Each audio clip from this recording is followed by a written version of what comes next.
I ain't playing FNCS, obviously, don't worry. This is Major 1, the grand final of FNCS between Clicks and Peterbot. Let me know in the chat, guys, who do you think is going to win this grand final between Clicks and Peterbot?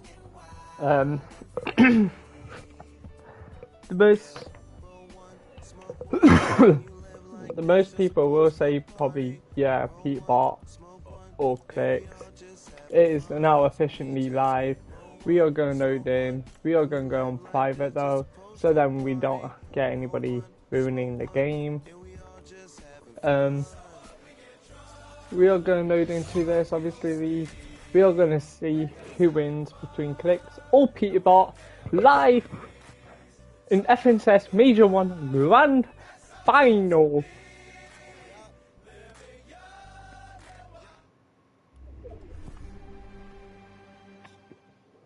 Games to determine it all, Kelly.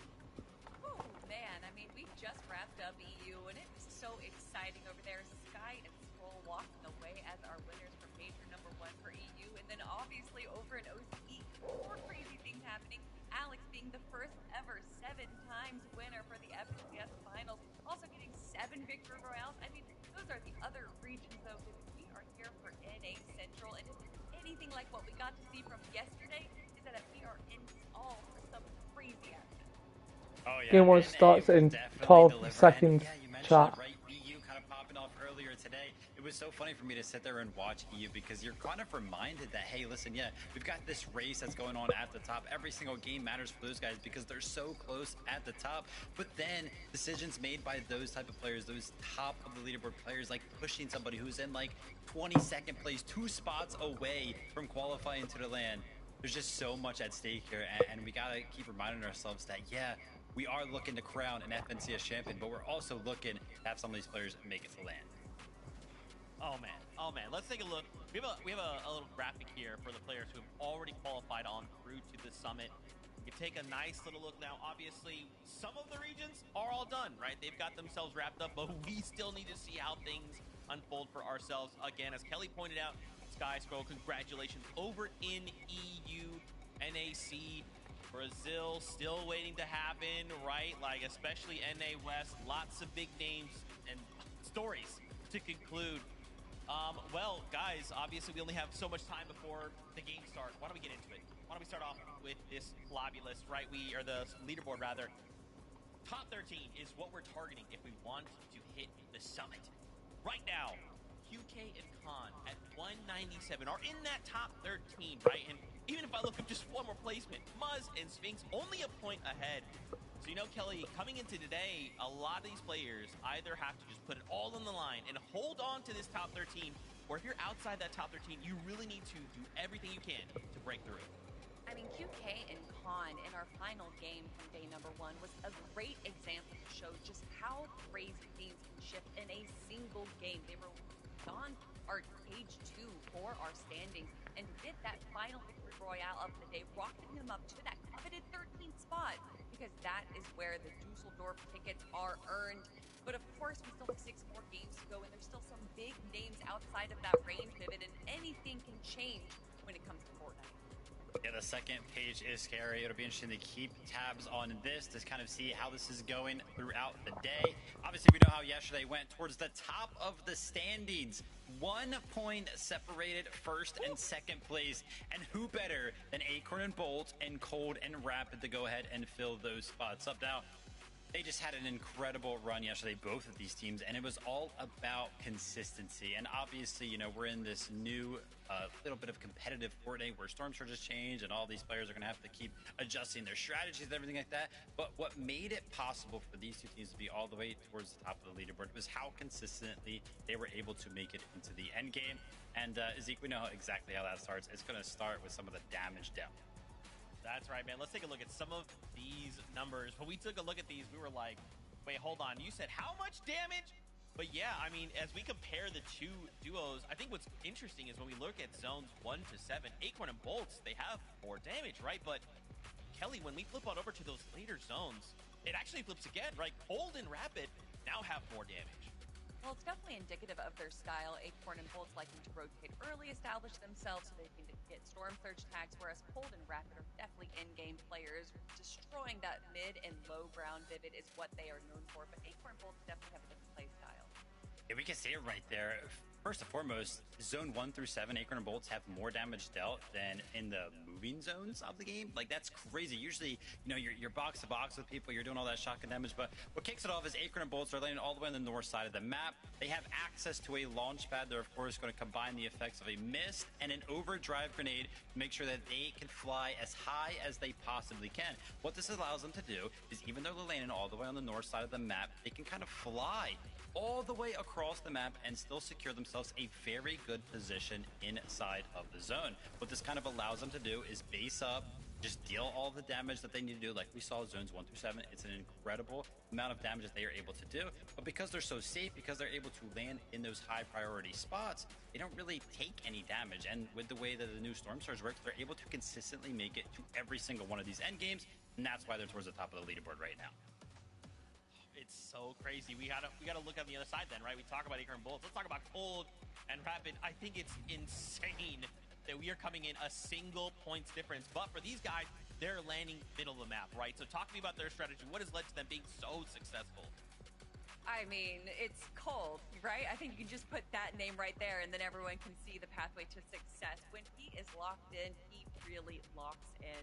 And Cold and Rapid have really shown themselves of kind of being able to just handle this mid ground. They have the center of the map, which allows them to kind of have these easy rotations, Vivid. Yeah, it's going to be a similar strategy to what Acorn and Bolts are doing. A little bit different, right? Because they're not going to be utilizing a launch pad, but because they do land center of the map, they're usually pretty close to all of the zones, right? They can kind of just walk over, base up, and again, from there on out, it's pretty much just the same thing. You've got this tall tower. You don't really take damage while you're in it, but you're in one of these high priority spots where a lot of teams are going to be rotating by, so you can get all of the damage dealt that you need to. And Rapid and Cold, they're focused on one thing, and that's going to be getting Cold to the end game. Finished day number 1 with the most eliminations. Guy was absolutely popping off. If it wasn't for that game 6 little fumble between them and Veno and Curve, man, I think they would have a big lead right now. Oh, man. It's a time for redemption, right? Day 2 will bring new things. A lot of players have taken time to just spot review, take a step back, refresh themselves. Now we're thinking, hey, 6 brand new games. Anything can happen. Now, before we continue the conversation, why don't we go meet up with our casters? Jacob P-Arts, MDF, say hello. Well, today is going to be a great day for sure, Monster. We crowned an FNCS champion, but as well as some of our duos are playing, I need to point out the individual factors that are going down in some of these games, these solo impact points that some of these guys are clutching up. We talk about the 1-point differential in first place. Well, look at that man on top of the list, Bolts. 88 solo impact points. You also got Curve and Peterbot, who are also in the top 10. Osin and Viv, who are also neck and neck on that leaderboard. So I'm even wondering, when things don't go your way and you got to throw the plans out the window, how will these solos perform?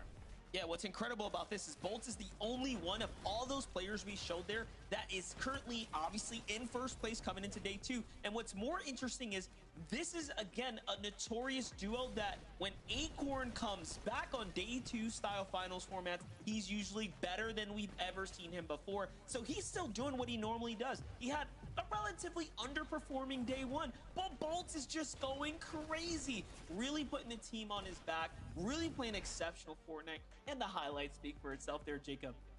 Yeah, that was only day 1 action so far. Peterbot kind of at the bottom of that top 5 list, 50 points. And he's the one that kind of made those exciting clutches popular in the past couple of seasons. Will that change? I don't know. We still got 6 games to find out. Zeke, Kelly, and Vivid, what do you guys think? Jacob, you know, I love that you bring up these solo impact points, right? We think about if we you know, cast our minds back to yesterday, game 6. For a moment, I thought, is this a solos competition? Because it's just every high-profile duo are all solos, right? And they come in to game number 6, and they put on such a show. But we'll have to see, right? Like I said right before, with a brand new day, anything can happen, and we're excited to see what these players have prepared for us. Because again, top 13, and we're also playing for an Axe of Champions. Now, as we continue this conversation, why don't we talk about some of the players we are excited to see? Visual and Braids immediately comes to mind. 4th place currently with 311 points. Talk to me about these guys in the lens of like, what do you think they've prepared coming in for day number 2? I mean, for Visuals and Braids, I think they're just gonna, this is such a silly thing to say, but I think they're just playing standard Fortnite to the best. Bruce Lee once said, I don't fear the man that's done 1,000 kicks one time, I fear the man that's done one kick 1,000 times. And I feel like Visuals and Braids plays the same game over and over and over again. They kind of have a little bit of a passive early game, but they make sure to get a few tags. They go into the end game with just a little bit above storm damage, but they make sure to always enter the good, smart engagement, and then they disengage when they need to, and then they have a ton of heals because they didn't enter these early and mid engagements, so that they're able to survive and make it all the way to the end. And although they're not able to grab a ton of eliminations, they're still able to get those placement points. But this right here is the number that I wanted to talk about, that they have played 10 consecutive FNCS finals together, more than any other team that we have in our region, and I would be hard pressed to find any other duo in the world. However, Vivid, fun fact, the only other duo that has been on an FNCS finals together for 10 FNCS finals is you and me. I was really wondering what team that could have maybe been. We have been here for a long time. Shout out to my duo partner here, Kelly, and of course Zeke, always keeping us on our toes. Man, I don't even know what I was gonna say after that one. Visual and Braids, 4th place on the leaderboard right now, 28 points behind first place. And I gotta tell you, Kelly, I'm happy that you kind of broke it down, because we talked about all the chaos kind of coming into this season with all the new duos. The fact that these guys have stuck together and it's working right now, really happy to kind of see how that's panning out. And I gotta tell you, I'm looking at their match history over here, and their last game yesterday was a 46th place with 0 eliminations. They got 0 points that game. If they had a good game like they did in all of the other games, they'd be in 1st place right now. Fortnite fam, I hope you see that what me and Vivid see all the time again on the broadcast is that Kelly is a menace, okay? Why don't we talk about one last duo? It's Javi and Aminished. You know, they're currently in 5th place, right? 270 points, but again, what can we expect from these guys, right? A brand new day, new strategy, time to VOD review.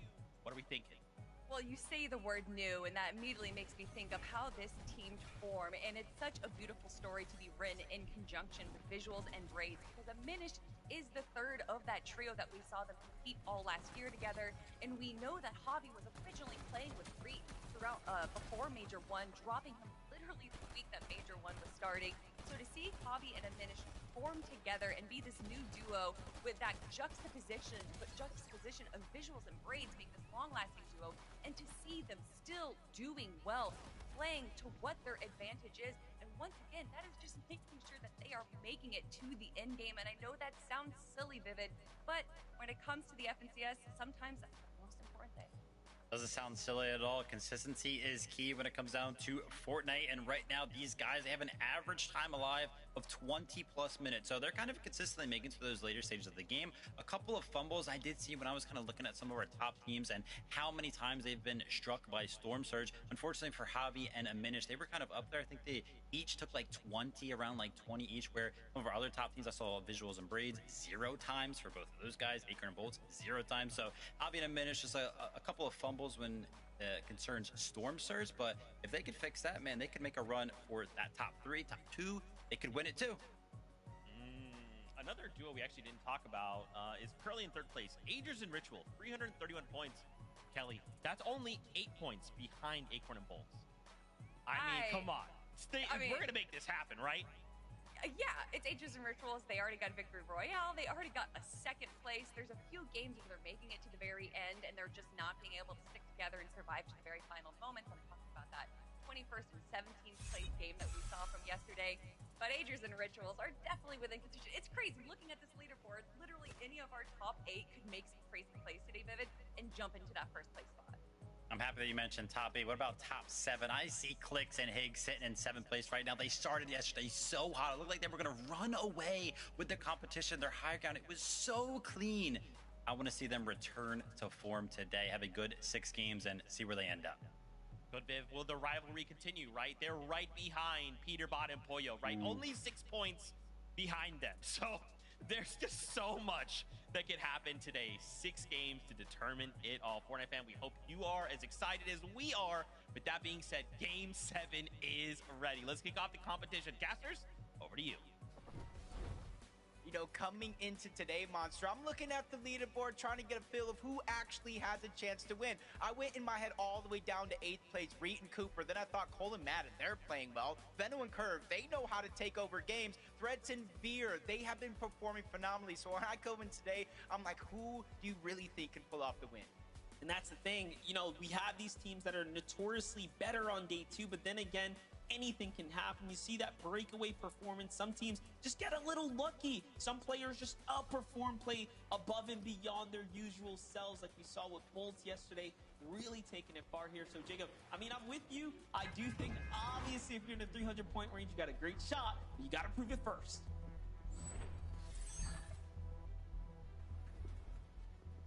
Throughout day number 1, Monster, we've seen big games, over 100-point games, almost every single one by at least one of those teams. So I kind of agree with you. It'd be crazy to think a lot of these teams can't catch up, but with a day break in between, a chance to VOD review, fix some of these mistakes, you got a new chance at life. But Dragon, Creon, Jack, and Pen, they're still going head-to-head at the split drop. It is going to be a 50-50 instead of trying to take 2 different sides. And Pen getting tagged up down to 26 HP. Jack as well. They get the first knock onto Dragon. He can't clean it up, though. He just falls short of that mark. Now it's going to be up to N-Pen to try to push in, but he gets taken down as well. Creon really clutching up. Yeah, this has just gone back and forth. You know, each team having their individual moments, essentially, but Creon and Dragon in the end are going to win. And they go right into Electro, and then he exposed himself. And no, you know they're going to push here, especially after seeing the shield crack. There's no reason not to. And not only that, don't forget, Electro was playing really good yesterday. I mean, they even got the best of Veno and Curve at some point. So this is not a team that you could just push over. Yeah, it's time to talk about adjustments from day 1 to day 2. Electro and Oak were one of those teams. They landed up here. They landed at Battlewood. They came back up here. So already you can see the feeling to start their day. We're going to do better off towards the top. Let these 2 teams fight it out, and let's try to crash as a third party and clean it up.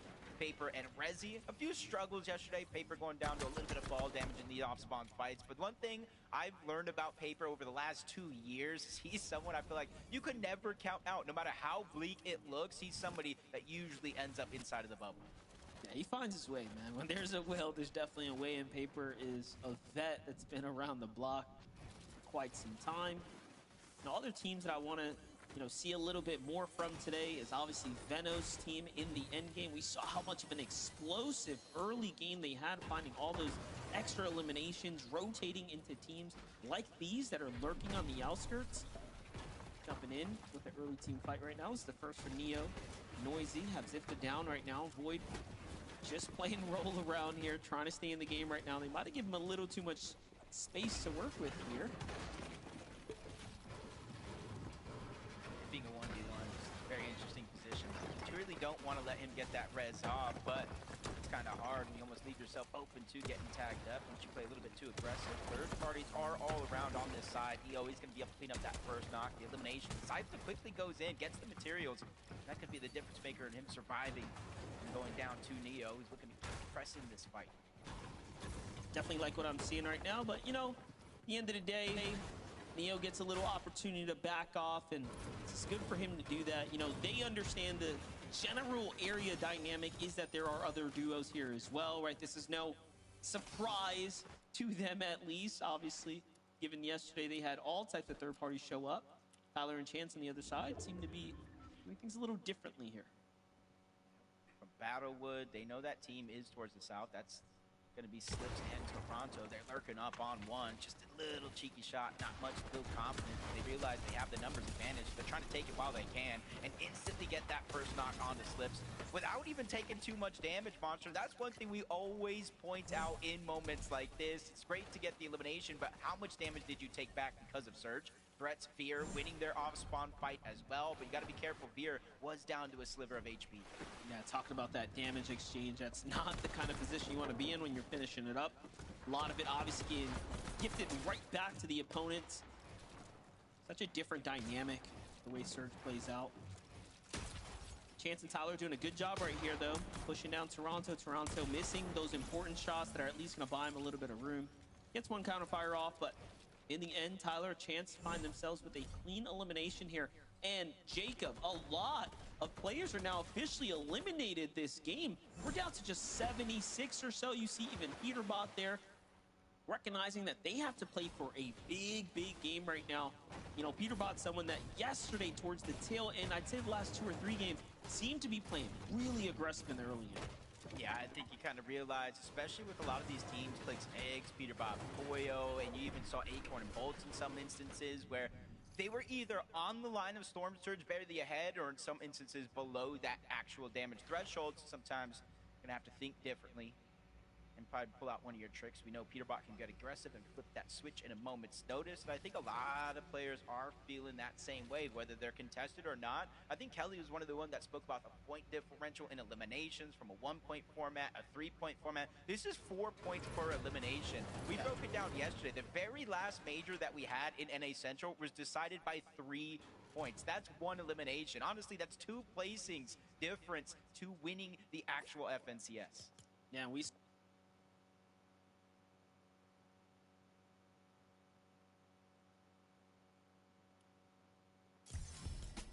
Is this thing on? Word. So what, we get drunk.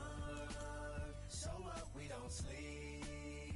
We're just having fun.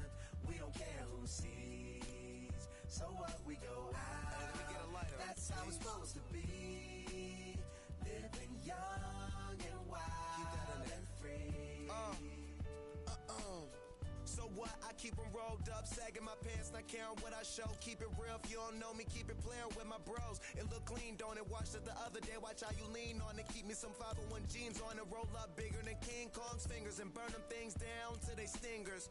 You a class clown, and if I skip for the day, I'm with your chick smoking gray. You know what? It's like I'm 17 again. Peach fuzz on my face. Looking on the case, trying to find a hella taste. Oh my God, I'm on the chase. Chevy, it's getting kind of heavy. Irrelevant, selling it, dipping away. Time keeps slipping away. Zipping the safe, flipping for pay. Tipping like I'm dripping in paint. Up front, folk, like a leaf, put the in So the chain. what, we get drunk. So what, we don't sleep. We're just having fun. We don't care who sees. So what, we go out. That's how it's supposed to be. Living young and wild and free. And I don't even care. Long as me and my team in here, it's gonna be some green in the air. Tell 'em, Mac. Blowing everywhere we going, and now you knowin' when I step right up. Get my lighter so I can light up. That's how it should be done. Soon as you thinking you're down, find how to turn things around.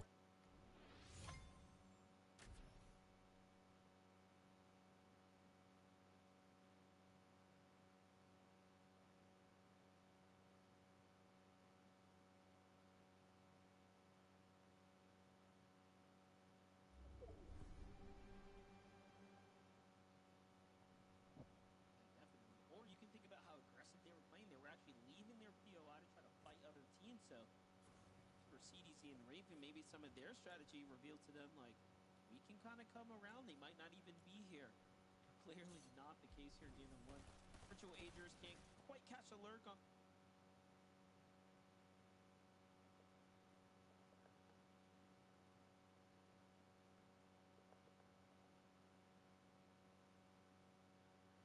Here and don't let their guard down. Yeah, the blessing and the curse for Visual and Braids, though, is because in the last game of the day yesterday, they went down to a team working on this exact spot. Visual and Braids, for the most part, since they land just outside of Dark Dominion on this split drop, and there's mountains. And then on top of that, Monster in center zone, how much better can it get? They usually stay here for the first 4 to 5 zones, depending on where it pulls, and consistently gets damaged, because no matter where the zone goes, north, south, east, or west, the chances are very, very high. Teams will have to rotate around Visual and Braids in order to get inside of the zone. But just make it a huge focal point of their strategy. So if you guys VOD reviewed yesterday, coming in today, you can kind of see that in terms of Visual and Braids. Maybe you can try to plan around it. The Acorn and Bolts, Vivid breaking down their rotation from the backside of their POI, that long launch pad that they mix with the utility, and another instance of that as they quickly get to zone. One of 2 teams that had a near perfect day for the most part.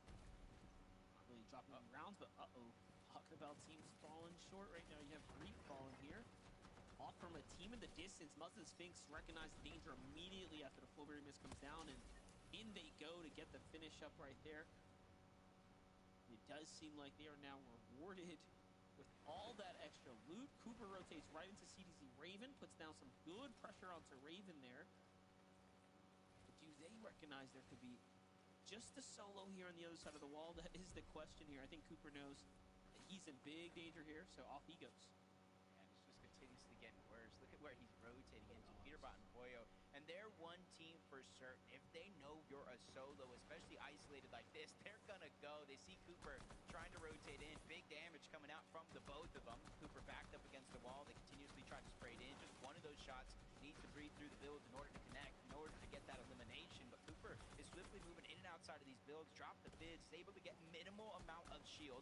At least is able to help him survive his onslaught, at least for an extra couple of seconds here. But Peterbot and Boyo continuously on the look. Again, they know this player, Cooper, is a solo, so they're not going to stop until they secure that elimination. 4 more points for Peterbot and Boyo in a game that's looking very, very accelerated. Gifted that time around as well, just landing right on them as they were trying to finalize their medal reserves for the mid-game here. Meanwhile, look at this, Veno in curve. No elims just yet. This is definitely a huge surprise to us, as we've seen them be overly consistent when it comes to elims in the early game. What is Veno gonna do? Is he gonna chop this down? Like, I'm curious at this point. It's much easier to chop than some of the metal and It's just brick wood. bases that we're seeing. He's going for it. Doesn't look like a Vive or King got the signal yet. At here the they tail come. end, they're dropping down. This is his. It's actually Veno. Yeah, this was actually Veno's base, so maybe they had an inkling he was going to lurk on over. Not sure if they got the audios or not, but able to survive a potential disaster there as Veno just scurries away, reunites back with Curve, who already has his base set up at one of the main buildings north side of the Battlewood Boulevard. But you see where the zone is actually pulling, so you see why Veno and Curve are taking a different mountain or a different approach to this game than usually every other. Yeah, definitely interesting there. Almost edited the whole base down. Just had to break an extra piece of wood there. Ends up working out though in the end. Brett's V on the other side. There's 2 elims here. Have them set up, and it's a bit of a different end game for us, right? We have Riptides in the zone right now. See how this ends up playing out. All the zones that came this way, pretty much Clix and Higgs performed absurdly well.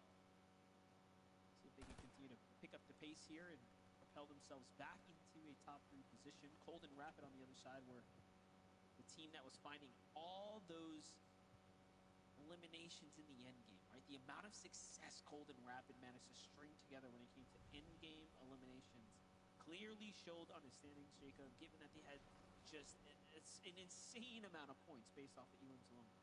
Yeah, in 5 games, Monster, they had 30 eliminations, with their worst game being a 7th place. Unfortunately, that last game of the day, they got 1 elimination. They went down in 26th place, so outside of placement points. So all they got is those elims, which allowed for Acorn and Bolts, who've been consistent all of day 1, to get that 1-point lead with the Victory Royale. See how things continue to shake out. Hobby and Aminish here sitting on the leaderboard, 5th place going into this game. And this is where there's a little bit more of a gap. Everybody in the top 4 has 311 points or more. Hobby and Aminish are sitting at 270 points on the overall tournament. You can see 15th place with 4 eliminations was going to be their starting game, and each and every one got better. Minish Hobby here on the move, playing the outside. I kind of like this, right? Using this Storm to tank here and go for the north side definitely is a strat. Now, this is a team that didn't tank Storm early, right? So they actually have the luxury, Jacob, here to take a little bit of Storm, right? Other teams will find themselves more in the Storm sickness kind of danger zone, but here they are. The zone moves right into them now, and they have relatively strong positioning here.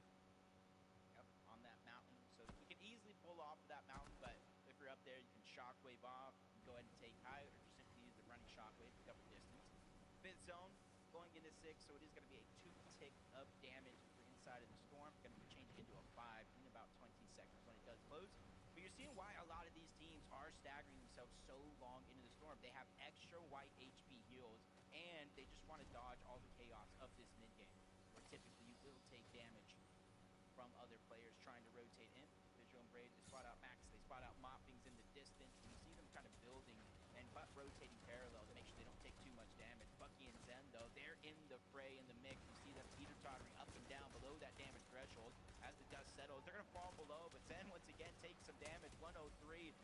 That's a good shot coming out from Bucky onto Power. Back to back to get the elimination as well. That sends him flying up that Storm Surge leaderboard. That was crazy. Big performance, big opportunity there for Bucky to keep his team in the game now. They went from danger territory to well above and safe now. They just have to survive the onslaught. And look at this. They eliminated that team long before they can even get situated and start digging into the heals that they were pretty much saving up here in the reserves. But Ritual, it is not looking good for him right now as he is down and out. This is all up to Agers now. He's putting his team on the back here. Picks up a little bit of the loot that was left over, but couldn't quite get the extra heal here. We'll see if he ends up having time to double back now as the zone is pushing there. There it is. And luckily for him, I mean, the pressure eases up. Now, we are in the in-game, right? So Agers is positioned just well enough with shockwaves, all the extra mats and heals here to actually clutch this out and turn this still into a positive-sum game for them. Yeah, it's 264 above the damage threshold. That can teeter-totter, depending where the zone goes. You can easily try to go ahead and grab shots on players rotating through the sky. He's not the only solo there. You see Salt and some others on that side of the map. Probably easing the tension, though, since they're all solos. The chances of getting the rest on are going to be very, very slim. As opposed to this side of the map where you have Peterbot, Poyo, and a few other duos positioned 600 above the damage threshold. And you're seeing almost a different approach to start the games yesterday to start the games today. Yesterday, they were elevated pretty high up in most of these end games, going from zone to zone. This time around, they're going to start at the low ground and probably elevate themselves with each and every passing zone. Gonna have to definitely find some new positioning. Not sure if I've ever seen Peterbot and Poyo be so passively tucked in the low ground on the backside of zone here. Look at this. The zone's gonna pull far and away. Now again, they have that natural terrain to play off of here, so they're gonna get a lot of value for their shockwaves. The real catch is if opponents start to base up sooner rather than later and get pretty much a bit of that high ground, they will be able to be opened up to a bunch of fire. Rex and Veer find themselves below the surge. They're actually trying to out-survive this, waiting for the moving zone here as opposed to looking for a fight right now. So this is a team that's going to be fishing for damage here on the moving storm. 126 below, even with that contested off-spawn fight. You got to imagine, since it is off-spawn, 100 HP. If they took damage, you saw Veer down to a sliver of HP at one point to start the game. So just because you're contested, just because you win, doesn't mean it's all joy at the end of the day. But you were right, it does look like their first attempt is going to be to out-heal it, but 17 players need to go down. They're just on that line, 45 damage. They spot Skiddler and his duo above. They're trying to get one of those shots to bleed through. They have the Thunderburst, the consistent pressure, but no luck on their side. 60 below, taking damage. They have no extra heals, Monster, in this moment. They are going to jump above. Storm Surge for them is not going to be a thing, but they need to be persistent, try to put down the pressure, because just because they're ahead here doesn't mean they're going to be ahead in the next zone. Peterbot, Poyo, though, continue to do what they do. We said that they were looking uncharacteristically positioned on the backside of zone. You can see it's ending up playing out in their favor. They find a Elim here, and then they rotate in smoothly right afterwards. But when you start looking up towards height, when you start looking at who's trying to position for the big win once again here, it's Clix and Higgs. I love that they're trying to take on this identity as a high ground team and one that's willing to put everything on the line doing it. Yep. 8th zone, though, we've seen so many instances yesterday with team after team after team sending it for that high ground, trying to fight. Agers was one of them, but it's not going to be one of them in this game. 77 below the damage threshold by himself, tries to sneak a shot in onto Jarku and Corillion. Doesn't find any luck there, but he needs to be persistent because he is out of heals. 165 HP. He can only take about 8 ticks of this zone total, even if he was full health, and those ticks are being a huge difference maker, forcing him to try to make a play here. 145, he's going to be able to make it above on that last one because of the shockwave of somebody else. But now it's his turn to try to shockwave in. He takes that same amount of damage. The blessing here, though, Monster, for him is Storm Surge just deactivated. That's right, we are inside that top 40 from the high ground, though. Clix and Higgs doing exactly what they do best, already finding several sets of elimination, little extra damage onto what looked to be Curve and Higgs there, but while we look away, Zen tries to come up here. This is, of course, Bucky and Zen trying to make a play for height, but Clix and Higgs shut it down, and they remain successfully in control here at the moment. Now, do keep in mind, they committed very early here, and they didn't have max material. All that they're trying to do right now is show that they are willing to dominate height here and play for the win. Yeah, Higgs finally getting that elimination, getting cleaned up for Bucky, looking towards the backside of the zone, trying to find Loop, and instead he finds Tyler Chance. Not sure if they see Peterbot and Poyo either. They're going to shockwave to the front, not just yet going for height. We still got a few more zones for that to be a possibility, but if you look at their material count, they might have to get an elimination first. Muzz and Sphinx will be above. Acorn and Bolts down below in the mud find themselves 2 more eliminations here. Acorn not getting one, so no Cypher for him, so he has to beeline it to the zone. Not a lot on the Chug Jug either, so a dangerous position here for Acorn to be in. And there's opponents in the storm as well. Bolts is somewhat left behind here, trapped in the build. Meanwhile, Cold and Rapido, a single Elim, but this is where we've seen them do best. I won't count Cold out any further, as I've done that once before, and I made the mistake by saying so. Veno, Curve on the other side have 4 eliminations. Pressure coming in here. This is what we wanted to see from Veno and Curve. Yesterday, they just couldn't quite figure out their end game and find their footing. But now, here we are, seeing a stronger than ever Veno. Yeah, they have almost maxed out materials compared to everybody else. Peterbot and Pollo running out, trying to get into the box. They don't find any opportunities there, so they just continue on getting to the front side of the zone. Chug Jugs, Pizzas. Pollo has plan B ready if it does come down to it, but high ground gets contested. Clicks balls, Higgs being forced out of zone. It's Salt and enough. A whole new team entering into the mix, ready to make day number 2 count here. They already have those 3 eliminations. They're looking up, making sure nobody else is up there. They don't see anybody, so they immediately set their eyes back to down low, and that was the distraction. That was the mistake. Flying from outside of the zone, Curve and Veno are now our new teams on high ground. Excellent execution as well for practice of putting it into play here. Curve and Veno have the high ground here. No heals though, so we'll keep an eye on them. Pollo is down and out. Peterbot left to clutch this up by himself. He makes it right into the top 10.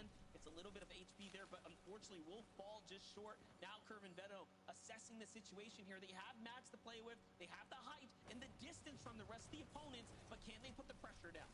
Yeah, coming into this game in 10th place on the leaderboard, not where they have hoped. And one thing we were both questioning is what is going wrong in their mid to end games, because if they can make it there, they can make the plays happen. And they're showing it here early in game number 1. Cold and Rapid get pushed. Cold goes down, a sacrifice for Rapid. He gets the Elim, he's trying to get out. Wagers goes down to Muzz and Sphinx. This is just chaos ensuing on the low ground. And for Muzz and Sphinx, they might be the only duo left alive down below, because Rapid goes out, Aloe goes down. They have full control of the bottom side of the map. Now, if they could just get a little bit of material here off one of these refreshes, they'll be in huge shape here to actually fight for the win right now. There it is, the most important Elim. Veno and Curve are really down and out. They're pretty much down bad here. This is going to come down to all accuracy.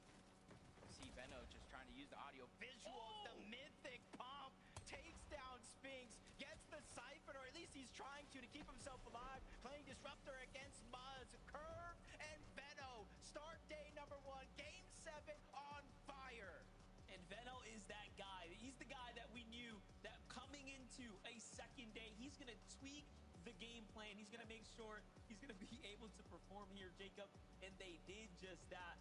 What a win for them right there. They're going to wrap up the first game here on the second day. Game 7, Zeke, is now officially wraps. Veno! Veno, no way! Did I just see that insane shot? Veno, oh, I cannot believe this, guys. I thought to myself, game 1 has to start strong, right? Like, game 1 of 6 today has to start strong. And Curve and Veno get a 9 Elim victory royale. Kelly, I'm losing it.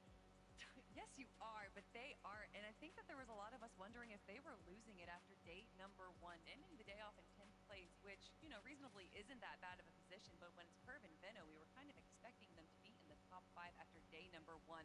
But if they continue to play like this, Vivid, if they're able to run that mid game and then wait for the opportune moment to steal height, just like they did in game number 7, then I can imagine we'll be seeing Curve and Veno climbing up that leaderboard as the day goes on.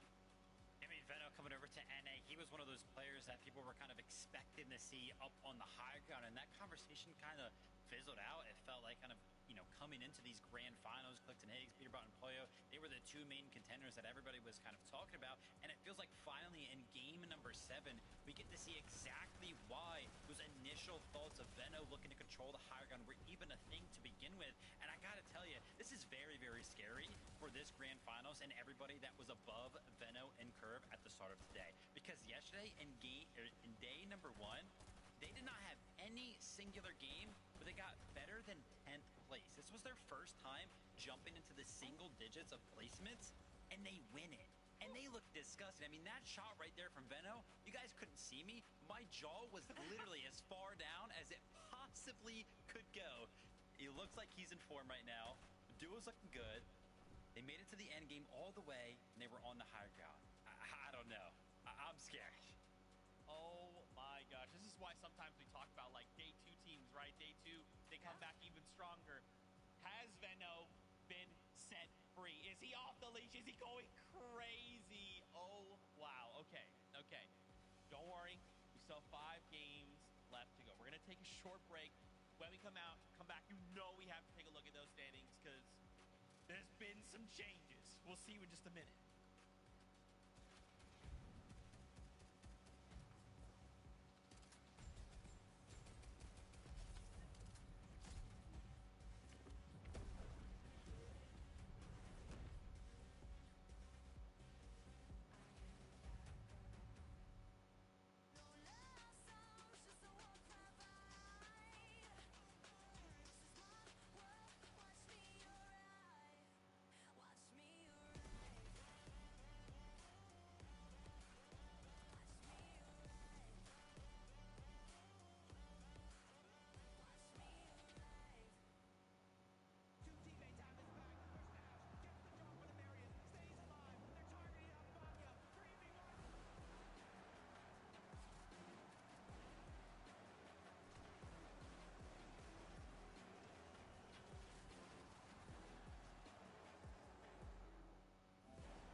Yeah, now I mentioned before the break, these standings are going to shift.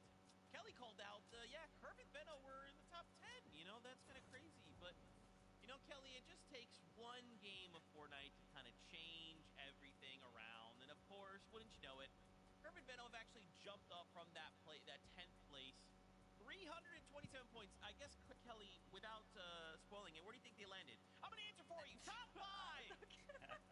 Oh, hey, top 5. That's just what we were talking about. And Good you answer, can see that calling from Sundown from many years ago, the Shupening is happening right now. From 1st to 5th place, we have around a 71-point difference. And we know that 71 points is easily gained in a single game, Vivid.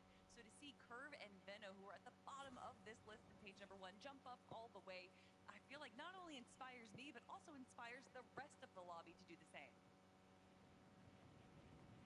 Into today, Kelly kind of already talked about how many points they are behind right now. Coming into today, after the first 6 games on day number 1, Curve and Vena, when they were sitting in 10th place, and Golden Rapid were sitting in first. 113 points was the difference between Veno and Curve and first place after day number 1. Like Kelly mentioned, they're now 71 points behind, which means that they closed the gap that game by 42 points. So, technically speaking, if we were to run that exact game number 7 back 2 more times, Curve and Veno would be in first place right now. Anything's possible. These standings are a lot closer than it currently may seem. And Zeke, can we just talk about this elimination column? How in the heck are these guys leading right now? They have 40 eliminations. They are getting active, Vivid. That is what's crazy, right? The overall placement they have may not be the craziest, right? But, I mean, when you have 40 eliminations, 40, they have an average placement of 17, but it doesn't matter, right? This is what that difference maker was of that additional point from Elims. But guys, also just look at this leaderboard, right? Look at the little numbers right next to their placement, right? We see Golden Rapid, Acorn and Bolts, they swap places, but everyone else besides Veno and Curve have not moved, right? That top 6 right before they jumped in here are all pushing forward together. It's so insane. I mean, even look at like Peterbot and Pollo and Clicks and Higgs, and now we also have to look at Javi and Aminish, because Clicks and Higgs are now tied with them points-wise, but Peterbot and Pollo are only 10 points ahead of them. I just can't believe how close all of this has become after a single game, Kelly. Yeah, and I mean, we're taking a quick look at Peterbot and Pollo right now, and that looked actually like that could have been a very successful game for them. However, Peter was a solo player towards the end right there and did go down, I believe, in 9th place. There was a moment in that game, though, where it looked like they were taking a peek up onto Height. They saw that it was Clicks and Higgs, and for sure, I thought they were going to go and steal for Height again. But it didn't look like it went that way for them, Vivid. However, it does seem like they're already starting to change up their strategy just a little bit from what we saw from day number 1. So I can expect some more changes as well as the day goes on. Yeah, I saw a little bit more aggressive plays out of them. I mean, we're kind of used to that in past seasons. It did look like they were going for a couple of extra fights, but I mean, once again, we jump over to them when they're in the end game, and they just have nothing, you know, no builds to kind of work with. Not sure what's happening on some of those rotates to where they have to invest so much stuff, but we have not been able to see Peterbot and Pollo be healthy enough in the end game to kind of push for any of these victory royales. You know, and it's tough because this is just the first game of the day. We have 5 more, but we also can't really skip a beat, can we, Vivid? Like, we need to make sure now more than ever we are minimizing those little mistakes or whatever. Like, again, look at the top of the leaderboard, right? We came in, Acorn and Bolts was 1 point ahead. Because of this last game, Acorn and Bolts fell in 12th place with only 2 elims. You look up, Cold and Rapid, a 4th place with 3. This is going to come down to this over like the next 5 games, right, Kelly? A single mistake. Everybody is taking steps farther and farther up the leaderboard. A single mistake will suddenly shift everything. And enough of those chained together, suddenly the point thresholds are going to see that patented shoopening like Sundown called out. Well, you say these single mistakes, and I think a reflection of that is that you can't just have these teams that are kind of playing a little passively, right? They're going for placements. Maybe they get a handful of eliminations. You need these teams that are able to pull out these pop-off games, and that is why Cold and Rapid, although they might not be having these wins that all these other teams in our top 5 are having, they did have that 11 elimination 2nd place. So these pop-off games are now what's going to be separating our top from the rest of the lobby. Golden Rapid, man, they continue to be consistent. They're trying to pull away. A couple of teams are on the hunt. 5 more games to do it. Oh, man. Let's get right back into it. Game 8 is ready. So, casters, take it away. Monster, they're talking about 5 games left. It almost feels like that's a lot of time, but you and I both know these games will go quick. We already seen accelerated game 1 in terms of eliminations. Yeah, definitely. That game 1 started off so fast. We looked up, 76 players were eliminated or left in the lobby. There was no first kind of surge warning that we're really used to seeing with ED+.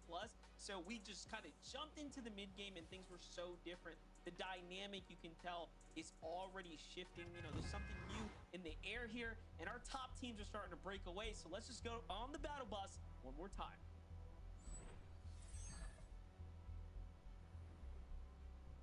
standings are just getting so much closer than ever before, and you can even look down to that qualification spot into the top 13. That is as stacked as the race at the top of the leaderboard. So we'll have our eyes peeled on both the top and those qualification spots throughout the day. But Curve and Veno, when I was kind of looking at some of those stats, there are the top 5 players in damage. Curve and Veno are 2 of those 5 players. Both of these guys are firing all cylinders. And this is when we were going into the heat sponsor. I'm talking about the makeup of this team. Obviously, the accolades aren't there on Curve, but it reminds me so much of that Queasy and Veno duo that dominated EU for so long. Yeah, I can definitely see it. And, you know, we called it out at several different points last time. Game 1, Curve and Veno's, you know, ability to ambush multiple teams at different vending machines was honestly commendable. And then we tune in like game 3 or 4, and they have like 7 elims in the early game. So clearly they have figured that part out. And if today it's all end games with Veno and Curve, I mean, all they've been doing all season long is practicing psychoing for height and dominating, right? And hey, this is the 3rd time now Veno basically makes end game, 2 of which he went for high ground. So he's showing us if he's got a shot at it, they're going to take it. We've seen so many teams really kind of emerge and their game plan set in stone, but these quick off-spawn fights really prove to kind of be the difference maker. We're taking Mafia against Jack and NPEN. Already one elimination being cleaned up by NPEN. Mafia is going to be the one going down, but they kind of switch up their drop spot a little bit. It's not too far away from the split drop towards the left, but they're actually full committing to the south side of Frigid Fortress this time around. Not sure if it's a bus path change or an overall game plan adjustment. But for Jack and NPEN, that might be the difference maker, but you got to be careful because you got Minished on the other side, you got Osid and Scare on the north side, so it's not going to be as free as it seems. There's a lot going on here, definitely. They're kind of in the mix here. Now, they do have, like you said, that early elim here, so it's a single player left in the duo. Tick there, just hiding out, trying to buy his time here. Seems like he finally finds an opportunity to jump back in the mix. Jack has to come to the rescue. And we get a way in. There it is, but oh my gosh! What a shot by the Tick here. And this is what, you know, this is what happens at the highest level of play, right, Jacob? Like, anything can happen. Pros do have their moments where they end up clutching up, and although he does get full finished here, it doesn't matter. NPEN is now in a much worse position. Yeah, NPEN is just hoping that Osid and Scare get bored. They don't look for him, and you can kind of see in the feed that NPEN did not get eliminated. But in comes Dragon and Creon. This might be a blessing for NPEN to try to get out. He does have the zip line, though. Leaves you open to taking shot. Creon Dragon not slowing down. Big shot onto Osid. It's going to push him back into the box. They have to try to find a way out. Creon's there on the other side. They even get the roof. Dragon pulling full aggression on this fight against Osid and Scare. They already get the first knock. Creon with the other angle. They get a full-on wipe. They played that perfectly as well. Leaving that weakened wall there while Dragon distracted from the high ground and then takes it at the prime time there. The timing just couldn't have been better. Looks Karis Trap caught with this pickaxe out. Just not much you can do here. Meanwhile, Falcons, Peterbot and Boyo back at it. This time onto Chris and Drew. We've seen this fight happen before. The last time Chris and Drew were left almost in shambles, chased across a big section of the map. And it seemed pretty similar when the zone was kind of keeping Squiggly in play. They essentially went for the battle. Peterbot and Boyo early on are willing to take some of these risks, but you can say Peterbot takes a big shot, forced to back up. They didn't necessarily win the trades here when it comes to Surge. They're going to have to go back on over to Squibbly, where in essence they do have almost infinite heals that do spawn up over towards that rift. But Riptide saw threats in fear. Win the fight in that last game. To be honest, chat, I forgot I was muted. I do apologize for that. Being affected by Storm Surge, but Mako and Planks, a team that qualified out of Frigid Fortress with a victory royale, just changing up their drop spot here again today. And that's sometimes what you have to do. From day 1 to day 2, you hit the VOD and you figure out what changes you can make. Threats and Veer were successful in the last game this time. Threats is left to play this one out by himself, at least here at the start. Once again, though, Jake, I'm looking at that overall player count, 78 remaining. So it seems like the early day jitters are out the window here now. Here's back to Curve and Veno playing similar to the last time. It made sense why there was that big wooden base. This is just the early game strategy. Committing here to play for a Surge Tower. No. Salute to Curve right now. You know, Curve is kind of, I wouldn't say the mastermind by any means, but he's the main guy, the main source of Right. early game damage. Trying to get Surge. You see them breaking open the top of buildings. Nobody can safely lurk nearby. And I think that's one thing for certain because we saw Benno try to make that attempt in that 1 minute last game, chat. lurk back towards his Surge base that was momentarily stolen. Just wonder if that's why. You see a lot of these Surge bases, Monster, Metal, Brick. Benno and Curve, for the most part, they know what they do. Yeah, they know it's temporary. They don't want to attract too much attention. And maybe when it's wood, There you it go. kind of signals to other people, no one's going to be based up in wood, right? Surely not. It's all part of the strategy. Mind games at play here. HQ, Encrypted do end up finding threats there. So Solo now back to the lobby there. A little update here with Cold and Rapid. Wait, the new FNCS update. New second chance qualifies April 28th. Oh my god. So April the 28th, you get a second chance of qualifying to Division 1. For that Summit land spot. They're going to have to really hope the rest of the competition doesn't fare as well in this game. Got full chances to close out the day. Four more games left for them. 5 overall through this one for Cold and Rapid. Just kind of business as usual. Set up center map over at Dark Dominion. Cold was able to get the Mythic Chaos Reloader, and you can see all sorts of goodies that they have. Multiple pizzas, med kits. So they can honestly stay here just like they normally do. Rotate late and just kind of pad that Surge stat.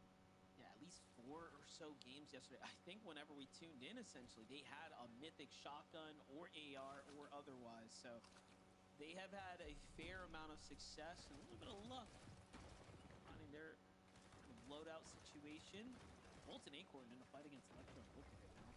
It's a bit of a messy one. You see other teams putting their influence into the mix here.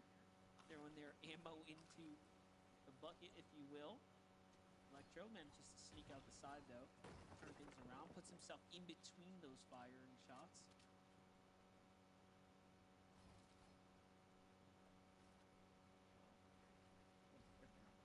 Was prepared for this with Acorn, but for Electro and Ulk, they don't want to overstay their welcome here. Shockwave outside of range for Acorn and Bold, but they end up in the range of Cole and Maddie. Also been performing well so far on day number 1. It looks like Electro and Ulk are looking to get aggressive here, maybe for some early Surge or eliminations, depending on what they're looking for overall, if they want to try to fly up that leaderboard. But there are 4 teams directly in this location. Acorn and Bolts all the way towards the north, and a couple of teams stacked up in between. Electro and Ulk got all of that information through the past couple of shockwaves, and I do think they're making the right decision. Focus on getting into zone instead of staying on a stacked edge, especially for their loadouts. Yeah, they don't have nothing.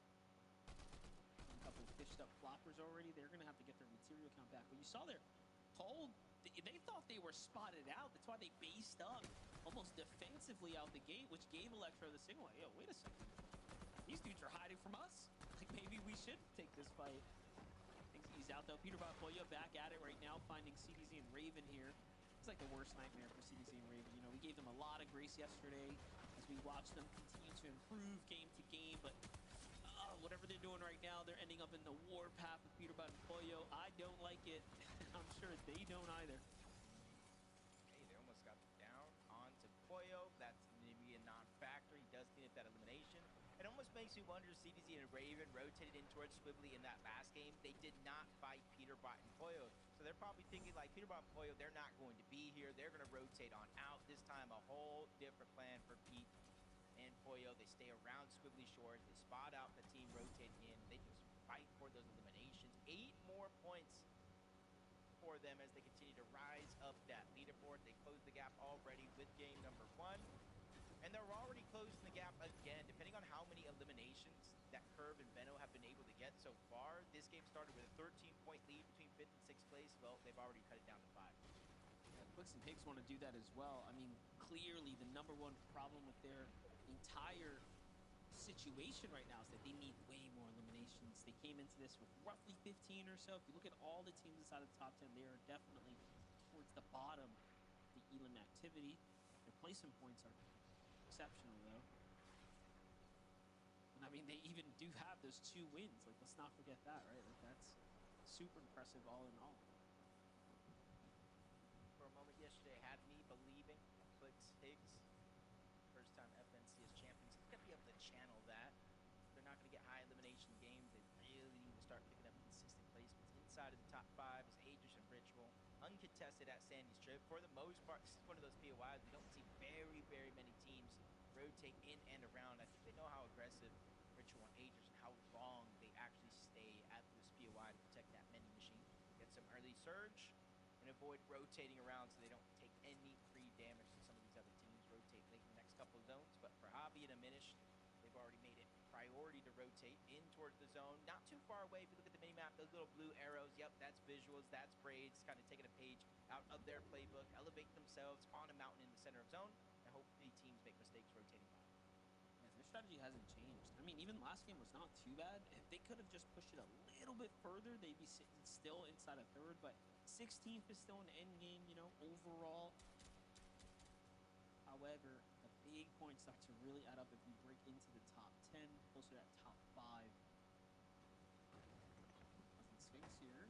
Don't see Sphinx. Yep, looks like he must have been caught in some of the action here. Look, Jacob, we were talking about how fast, you know, the first like 2 zones have played out, and then from then till now, it's almost as if no one's been eliminated. We're still at that 76 player mark.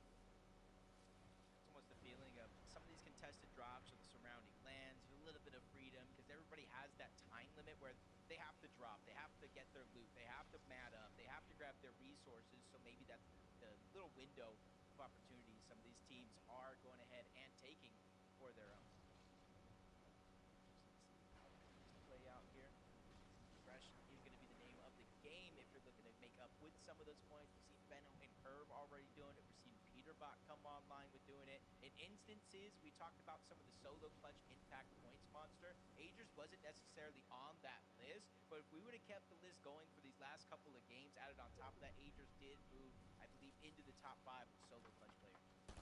Most definitely. This is a great kind of position to start catching up. Talk about Visual and Braids' journey, right? Look at this. The zone's pulling south, and this is actually favorable for them because they have some distance from the edge, and they can see all of these potential opportunities of teams that have to move long before them. So they have their clear pathway to success to overdrive out, and then they have teams all in the distance here to kind of pick apart in the process. Meanwhile, though, Clix is actually in a world of trouble. Why in the world would he end up by the Dark Dominion? We'll just have to figure that one out here in a second. But he's lost Clix in the process. Yeah, for Higgs. Decisions, yeah. Big part of their game plan here. And you can see, it almost looks like they might have been rotating underneath. Not sure why Rapid and Cold would be down there, but you can see why they were getting aggressive. They're 252 above the damage threshold. Clix is actually pushing right back in. He's trying to go on the offensive. I'm not sure if this is the plan right now or just to simply try to push them back for the free reboot card. Either way, a brave play coming out from Clix, probably knowing that Cold was weak. Lot of HP missing, and he's actually going to be able to steal away a pizza out of the hand of Cold and Rapid. It's just a matter of Cold and Rapid rotating out. Clix probably checking to make sure, and now everybody is out of Dark Dominion. So even though in this moment, Monster, it looks like disaster strikes, they're going to have a breath of fresh air and time to breathe if he can get that reboot off. The only thing I can think of, and we will have to go to the replays to find out, he had to have been fighting for Higgs' reboot card, right? There's no way he's just going to go challenge a team like that, right? Like, not for no reason, at least, not as a solo. So, in the end, though, it plays off. He ends up doing exactly what he needs to do, and he comes out ahead. You know, the extra pizza box is definitely going to be a huge win for them, especially given that they're in the zone here. So, Peterbot for you, though, in a bit of a standoff right now. And they have the zone. Okay, this is actually perfect. 800 damage above. Material count not exactly maxed out, however, though, they have everything else going for them. Team next to him, who Flex is light on the other side, trying to put down pressure, possibly force Peterbot and Poyo back, but we're going to have some time here in a moment as they drop down a whole nother layer. A 5-tick zone, and we tune into Reed right now. No Cooper in sight, having to burn through his materials. Multiple teams, looks like they spotted him out as a solo. Send some fire his way, trying to put down pressure, but the zone max pulls yet again away from Reed. Got to see if he's going to actually try to go for the revive here with very little materials. Chat, we are going. I'm going live back in bed for a minute. Whilst we are watching this too, because this is going to be a very good FNCS Media 1 Well, I say Major 1, it's Major 2 now. So, Now, and already that's not the same story here at all. Acorn, so much pressure here, doesn't even have time to run the heal. But Bolts comes in to back him up here. This is on to what the Acorn. fuck does knock over? Oh, that. Down to whether or not Bolts can buy his teammate a little bit of time. He's done it so far. He finds Paper there. Paper goes rolling away onto the side. Resi now, no one-on-one against Acorn. Acorn, you gotta bet for yourself, son. This is gonna be tough. Resi's trying to hold it down. Acorn, though, the big Acorn is here, and he does what he needs to do to stay in the game. But no, Bolts had some move. Oh my gosh. I can't believe that series of Vents, Acorn, and Bolts forced to fight. They shockwave away. Bolts tries to make a heroic play, but just gets cut a little too short. This game right here in terms of the leaderboard, Monster, they are going to feel for sure. Outside of Elam, those are the only points they got. See possibly going down around 29th, 30th place. No points for that effort. Peterbot Foil, though, surviving a little bit of an onslaught, not only able to get an elimination, but a little bit of a cleanup, some extra loot for them to work with. And it's something I think Cold and Rapid need. We saw them getting chased by Clicks underneath, trying to get revenge for Higgs, and you can see what that has done to their position in this game. Barely 3 above the damage threshold. Cold with a huge chunk of shield missing. It's put him so far back. I'm just thinking, like, Cold and Rapid have a chance to break so far ahead of the competition. It's going to be a huge problem for the rest of the lobby right now. If they have a big end game right here.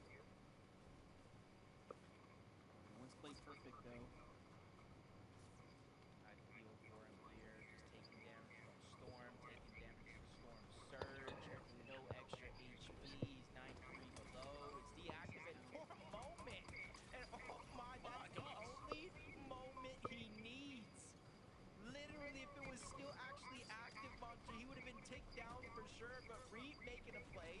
4 more points in this game. 2 teams need to go down, and he's going to start getting rewarded with placement points. Hey, man, he's back like he never left right here. He's got 2 big pots as well to bounce back in the game. Pressure on Briggs and Visuals from the side here. These are his walls, too. He can get in and make some pretty dirty plays here. But talk about a way to claw your way out of the grave for a second. Visuals and Braids, though.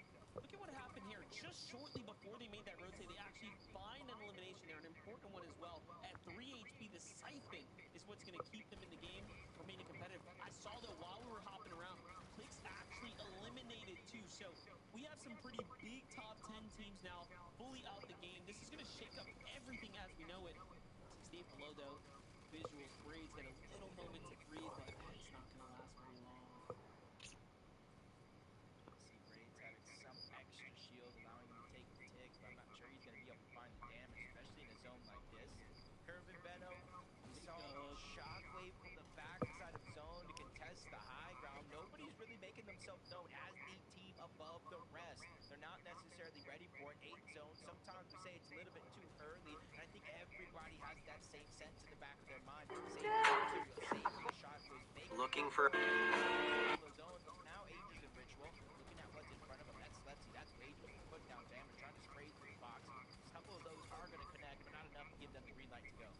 Yeah, there's one thing about the way Clicks and Higgs play. They play these single towers and not really overcommit with the tarps, and I would love to see teams do that because high ground is completely free right now. Even Rituals and Aegis are looking up like, wait a second, bro, no one's up here, and you saw him kind of break off for it. Braids on the other side, though, just popping off right here, playing the edge of zone, gets a little Siphon going, and now, look, you look up, Aegis finally secures it. Peterbot Boyo come in, they were just waiting for someone to build a foundation, and now they come in to try to take the investment away from them, and it actually works off. Yeah, massive damage onto Aegis, onto Ritual, forcing them away, but you still got to be careful for Curvin Benno, full HP, front side of zone. Aegis gets left by himself. Talk about him moving possibly into the top 5 in terms of solo impact points in this game, and this is another chance for him to do just that. There's a bunch of points in terms of placement still left on the board. 4 points for elimination if he can clean those up, but he has to watch out because Peterbot and Boyo, not only do they have the high ground, they notice him at second high, put down a little bit of pressure, forcing him down a whole nother layer, then set their focus onto 20 and Deco as well. They're building up step by step, taking a lot of the focus from Peterbot and Boyo. Holden Rapid may not have won a game this weekend, but they've been playing low ground very well. But look at this. As I'm about to celebrate their key positioning, they get rolled up on from behind. Meanwhile, Curve, Venno, you doing the same thing they did before. Play deep side of Storm, come bouncing way on in with the Flowberry Mist to just support them here for the high ground take. But Veno's got to be careful. He's right outside the box. And Peterbot Pollo, it seems like they've conceded to give away the high ground, and it is theirs now. Veno and Curve here, Jacob, are trying to play for back-to-backs. Pollo's down and out in the Storm. It's all up to Peterbot to clutch it up, too. Yeah, back-to-back is 100% certainly possible, especially with the tough competition. The clicks die again, chat. Takes out both. Their runs come to an end. Vivid was talking about if they can repeat that same game, they can close the gap. But now with first, second, and third place out of your way, this is an opportunity to do it. But Peterbot by himself, 6 HP and a dream. Finds a little crevice there to hold on to down below. Not able to get the elimination, though. He gets taken out. Top 6 situation. 3 solos running around. 3 duos still intact. Veno and Curve are still up above, raining down fire. Not really giving anybody a chance to breathe and think outside of the box, which is forced to seek to take this Storm damage. It's his only play here to try to get some extra placement points. Love what we're seeing right now. Veno coming down here. No material, just forced to play chest to chest here while Curve's got eyes from the top down. Here comes the mist. Just give them a little bit of a relief here, but Tyler comes up, goes for the pop shot, doesn't quite hit it. And Tyler's got enough mats to actually do work here. Jacob, this is not a safe endgame by any means. It really is going to come down to whether or not Tyler wants to contest them on height or jump down low for some elimination points. Yeah, it's not just the build that I'm looking at. It's that mythic chaos reloader that can turn the tide and fight in the blink of an eye. But he's getting pushed by the solo down below. Seek gets the elimination. Siphon getting up to 200 effective shield and HP. More builds to work with. But up above, Curve and Veno, they're refusing to drop down low. They're refusing to give him a chance. So Tyler has no choice but to go up above. Big shot on the Curve. Tyler is trying to make dreams come true. He lands another shot on the Veno down below. Trying to deny the back-to-back. Tyler, he just needs the one chance, but he is already down. He's by himself. 1v1. Zone is closing. 3 HP. Tyler clutches up. You know what? That might have been his biggest play of his career, and he definitely deserves it. There's one thing you cannot deny. A professional player with build is dangerous no matter who you are. Well played to Tyler and Chance there. What an exceptional game number 8 there we just saw, Jacob. Yeah, I would say Tyler, he needs a chance, but his duo's name's Chance. He's down. Well, he got that second opportunity, and he ran away with it, Zeke. Are you not excited? That was... Dude, I'm sitting there like, Tyler's walking around taking these shots. I'm like, oh, myself. You know, I'm thinking like, oh, get out of the way, no. I just, you know, it's one of those situations, right, when you're like, dude, this is Curve and Veno, right? Like, we're about to see the back-to-back day 2 grand. And then the moment we pop over to Tyler, and you just look at his build, you're like, this guy's 90 builds. Like, GG, just kidding, it's all fine. Like, Kelly, and then just to hit those shots. To hit those shots again, like in a 1v2, in a grand lobby. Oh my gosh. Oh my gosh. I know no one wants to be stuck in the low ground when there is so much chaos going on, but having 90 builds in the final moment right there when there was literally only 3 other players alive just goes to show that maybe getting those refreshes can be so beneficial because you just stay so stocked up. But man, Tyler there, he played that low ground so well, and that's not to the detriment of Veno and Curve. They played height really well too. You could hear our casters talking about it. They don't want to drop down. They don't want to give him that chance. So that gives you that kind of understanding that Veno and Curve were aware of the position that Tyler was in. And look at this, even at these moments, he didn't have any build. Right but there. getting that Look at refresh that. right there, Vivid, is what made the difference. We tuned in. He was in 11th zone and he had 1 build. Skip ahead 1 elimination. When's the last time we saw anybody in any competition with triple-digit builds in the final zone of the game? And I mean, listen, I wanted Veno and Curve to go ahead and win this game because the Surgeons up the leaderboard. Yeah, that would have helped them just that much more. But as soon as I saw 100+ materials, 100+ builds on Tyler, I was like, this one, he's going to be an absolute hassle to take down, and he absolutely proved it. Shout out to Veno, though, because even with the odds stacked against them, took him down to 3 HP. It was close. It was, man. I cannot believe how much day 2 is delivering. 280 points, and now we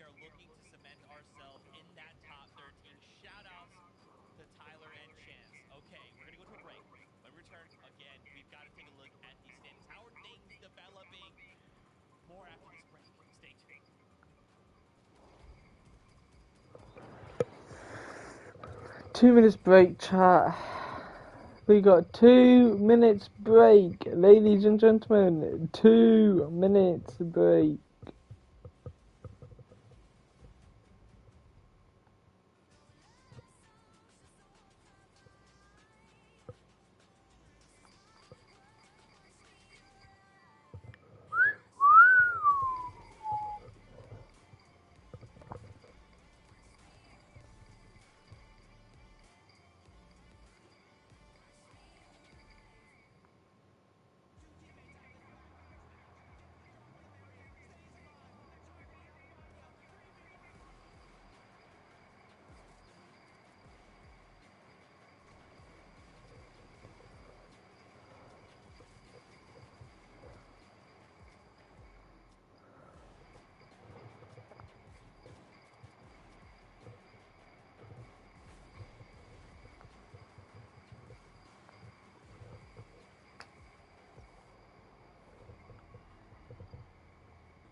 It feels like I have no sense of stability, Kelly. It feels like every time I have a semblance of like, this must be the way this is going, right? Wrong! Is that Because news the for you? standings decide, you know what? Oh, I'm sorry. I feel like instability is part of your lifestyle, Zeke. I don't think that's anything new whatsoever. But for the FNCS broadcast, seeing our leaderboard shake up this much, Vivid, might be a little bit new. I definitely thought the leaderboard was going to be ready by there. We go. Okay, Vivid, take it away.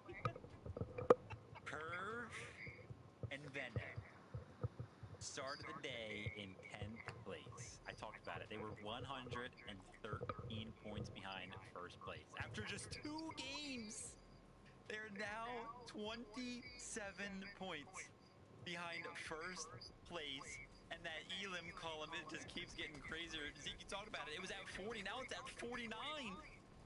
I am just shocked. You know, like, something that Kelly said at the start of, like, yesterday, right, was kind of, like, hinting at this extra point, right? Again, it's like 1 point really doesn't sound like a lot, but when you put it in the hands of, like, a Curve and Venno who want to get aggressive, they want to get in these boxes, they want to take these fights, I mean, look at how it's paying off. We have, just after 2 games, we started the day, Kelly, in 10th.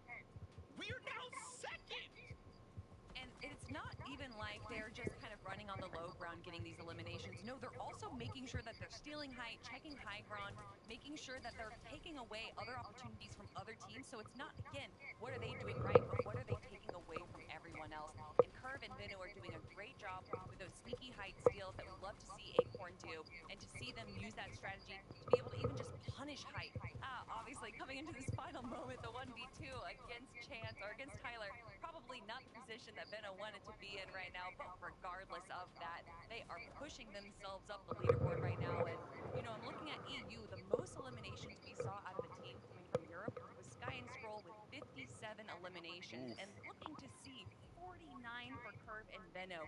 And considering the game or the day that they had yesterday to the day that they're having today, I wonder if they're going to end up with more elims than them. I gotta say, gee, what a weird lobby that was too, with like the high ground. Like at one point there was like nobody up there, and all of a sudden, you know, Peterbot and Player kind of going for it. And then when Curve and Veno went for it, there was nobody up there as well. Like Peterbot and Player had to fall down and did that huge overdrive grenade again, right where they're all the way up in the sky. And I was looking up and I was like, oh my gosh, is that a bird? It's a plane? No, it's the plane that brought Veno over from EU to NA all the way up there, man. That's how high they're getting for some of these height retakes. I mean, it's incredible. Game 7, Game 8, it went the exact same way. They took height at the exact same time. And like I mentioned, man, Game 7, they look like a different duo. Game 8, they repeated it. 4 more games. These guys look like they're going to win this thing. Oh, man. Guys, we can't forget, right? Cold and Rapid, look at them up there right now. Of course, not a ton of points ahead, but what strikes me as crazy is Cold and Rapid, this last game, they hit a 10th place with 4 elims. They have only had one game outside of the top 10. Only one game, and that was that 26-1 that we called a quote-unquote mistake, right? The blunder that kind of cost them all of these additional points. But even in these situations where they're finding themselves in shambles situations, we're still pulling off 10th places, a top 10 with 4 elims. That's scary stuff, Kelly. Yeah, and that is exactly what Cold and Rapid are doing so well, is that even though they're not, like, even if they don't get their pop-off game, they're still making sure that they at least make it to the very final moment to get those placement points. And then when they do have everything right, that's when they pull off the pop-off game. So I'd love to see another game like that coming out of them. Cold and Rapid, they keep trying to build some sort of a lead, but teams, they just keep keeping themselves close. They're like, what the heck, where did Curve and Veno come from? I thought we were fine. Red Acorn and Bolts are doing a little bit worse today. Oh man, these guys got to be sweating, but they're cool, calm, collected. More games left to go. Hopefully they can hold on. Oh man, game number 9. Only 4 left before we conclude the grand finals. Casters, we're going to send it your way to prepare us for game number 9. Glad you guys had a little moment to one thing for sure, Jacob, 2 games can change so much of the dynamic right now. Curve and Veno proving that every team that is due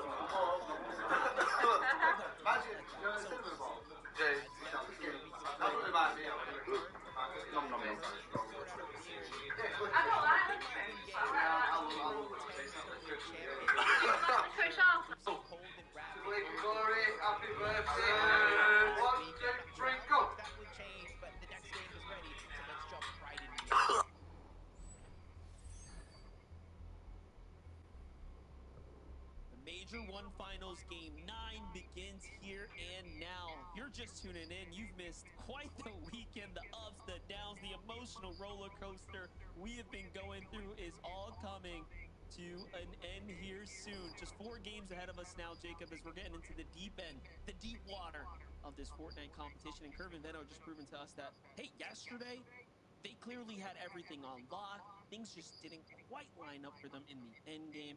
But today, it is starting to click. And for Tyler and Chance, right, this is a team that's had a lot to deal with as well. But Tyler popping off right now, really getting his money's worth. And don't forget, they haven't been perfect either. But they found themselves inside the top 10 off of that monstrous performance. Big moment here, kind of closing out the day. 4 games left. Might seem like a lot, but it definitely isn't. Threats and Beer probably feeling it. In that last game, Monster, they were inside of that top 13 bubble. They went down relatively early and fell all the way down to 15th place because of these off-spawn contested fights. So with Blanks and Mako, you see they're trying to make a last-ditch effort towards the top of the leaderboard. Threats and Beer, they're right there. So we talk about mind games. What does that do to to a team like Threats and Bear? Do you play aggressive? Do you try to go ahead and disengage, split the drop? I think there's a lot of decisions to be made for Threats and Bear, and there's not a lot of time to make those decisions. Yeah, last game they only survived for 5 minutes. 5 minutes means they fell in 41st place. They were on track to remain in qualification range, of course, for that land spot, the prestigious land spots that are available. Now they slip down to 15. So that 20-point gap that you talked about, I mean, that was given and then some. Now it's an uphill battle for them to find their way back into the race. Pollo, Peterbot on the other side, you know, trying to figure out what's going on with this team here. They've had, overall, if we just looked at the overall performances, pretty good. However, the best of the best, right? Those that are up at the very top are just outpacing them by a significant margin as far as overall consistency. So will Peterbot and Pollo get their moment to finally win a game is the question. Yeah, especially, you know, you kind of look at some of these teams at the top of the leaderboard and their overall match history, and you kind of look at it from anybody else, you're like, man, that's a good match history.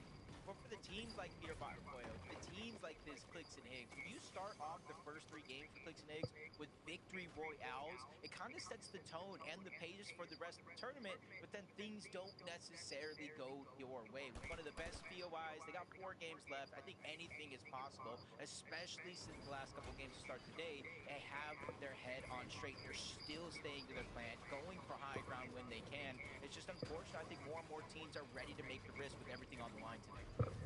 For me, I still can't be the only one who's wondering why in the world did they end up at the Dark Dominion against Golden Rapid, who are clearly playing as a cut above the rest of the competition right now. So we'll keep eyes on this. This is obviously one of the stronger draw spot teams tend to rotate into for Metal. Let's get this little highlight here, some action. Well, we see Nino just holding down the safe three once again. I mean, nice little lurk play there. Peterbot, Tyler, and Chan survived the Boulevard. Looks like Curve and Venno have not decided to push down south towards his team, and instead they end up disengaging and out to the southern edge of the map. This is something we saw Tyler Chance do in that last game. They landed the south side of Battlewood. Sometimes it can be a little contested, so they immediately go towards the south and try to cut off the path of any of these teams that are on this portion of the map. Going to be plenty of opportunity depending on what your timing is, but it seems like Tyler and Chance barely missed their window. Players going to go ahead and rotate around for free. Aviv and King, though, another team. Aviv, you're talking about solo clutch and big impact points. Aviv was one of those players on the top of the leaderboard, and then you take into a fact like the eval finals right before FNCS started, they were the only team to win 2 different games, so they have the blueprint. Just unfortunately, we really haven't seen the success that we'd hope for from a team like this. Kind of seeing if they can really bounce back in today's tournament. I think there's plenty of time and opportunity. They're at 174 points, though. About 80 points down away from that top 13 window. Yeah, it looks like every other game they're making somewhat of a semblance towards the end game, but not quite being able to push the boulder past the peak of the mountain there, get that momentum going. But Venno and Curve actually find Magma. G-Monster tried to set up. Venno thought he was spotted out, but Magma's got no idea that he's actually approaching this close here. I want to know if he's going to go for the high ground player or the low ground ones. G-Monster's exposed as well. I think they might just go for a straight chop. Magma's dropping down low, so he's probably going to wait for the window to open. He go ahead and disengage out. G-Money gets spotted out on the other side. Don't take your pick at this point, because Venno and Curve are ready to go all in. Boxes up one, slides into the box onto Magma. Now they're going to go ahead and take down G-Money and quit 2 eliminations. Venno and Curve, they're not slowing down. And I've worked with Venno enough times to know exactly what his thought process there, right? Put the pressure down on the other opponent. The other one's going to get risky. He plays the switch, reverse card, lands on him, boxes him up before he even recognizes he's actually the one that's the target.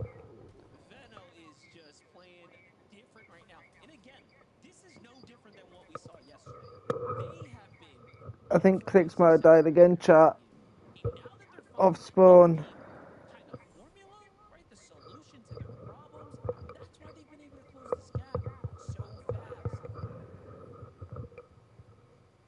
Not sure how many teams can really take them on head-to-head with the way they're playing so far, so you maybe have to catch them on a rotation, maybe get them lobby focused. But Bolts and Acorn talk about their strategy. Vivid broke it down, that long launch pad towards the back. They combine both the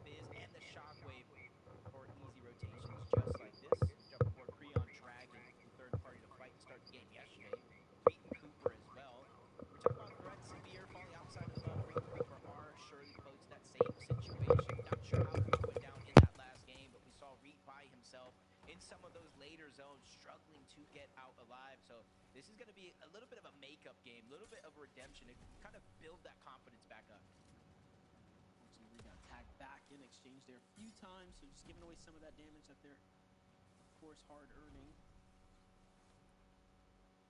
But Cooper was lost, like we mentioned, really early last round, right? So there is some more work to be desired here. Blake and Preston, though, already at 2 healers. Look at this. It's just trying to sneak up on the player here, working on the box. Cleaning things up here. Visors Braids finds himself under some serious pressure here. And I was going to mention, normally by now they're already situated in a monstrous surge base. Haven't quite gotten to do that just yet. You can see he is cap metal though. Meanwhile, back under the rituals of Aegis here. What's happening now? I'm not sure if they heard the noise from Blake and Preston. Maybe a reboot, not sure, but they see Preston by himself. I'm looking at the mini-map. I don't see Blake anywhere in sight. Gotta imagine he's either gone or outside of the lobby. So Preston on the clock, inside of the zone. It's only going to be a 1 tick here, but they are tracing him down. He gets the patch up, which is huge. Back-to-back 50 HP being regenerated. No time to pop the shield, though. So he's buying himself a good amount of time. And the longer they stay in the zone, if Aegis and Ritual don't heal up, they could be 1 shot away, but they sneak the shot through in yet again. And the numbers advantage work in their favor. Aegis and Ritual solidified their second elimination here. My only question, Monster, is how much damage they took overall chasing that one down. Yeah, definitely wasn't the cleanest fight. SU Dozer against Acorn and Bolts right now on the edge of Storm here. Dozer Esho looking So as clicks died again. this little angle. It's actually Ravens and CDC who have a bit of a choke point here down in the low ground. But Acorn and Bolts hold strong. They want to maintain position here in the bush. CDC had no idea they were there. There it is. They get a couple attacks. They go. Good rotation here for Acorn and Bolts, putting them much ahead of the curve. But one thing I noticed, kind of looking at that leaderboard, got Cold and Rapid first, Benno and Curve in second place. Which you're thinking both big teams, right? But remember the reason So I think clicks died again. came from EU to play on NA in the first place. It was to play with Cold.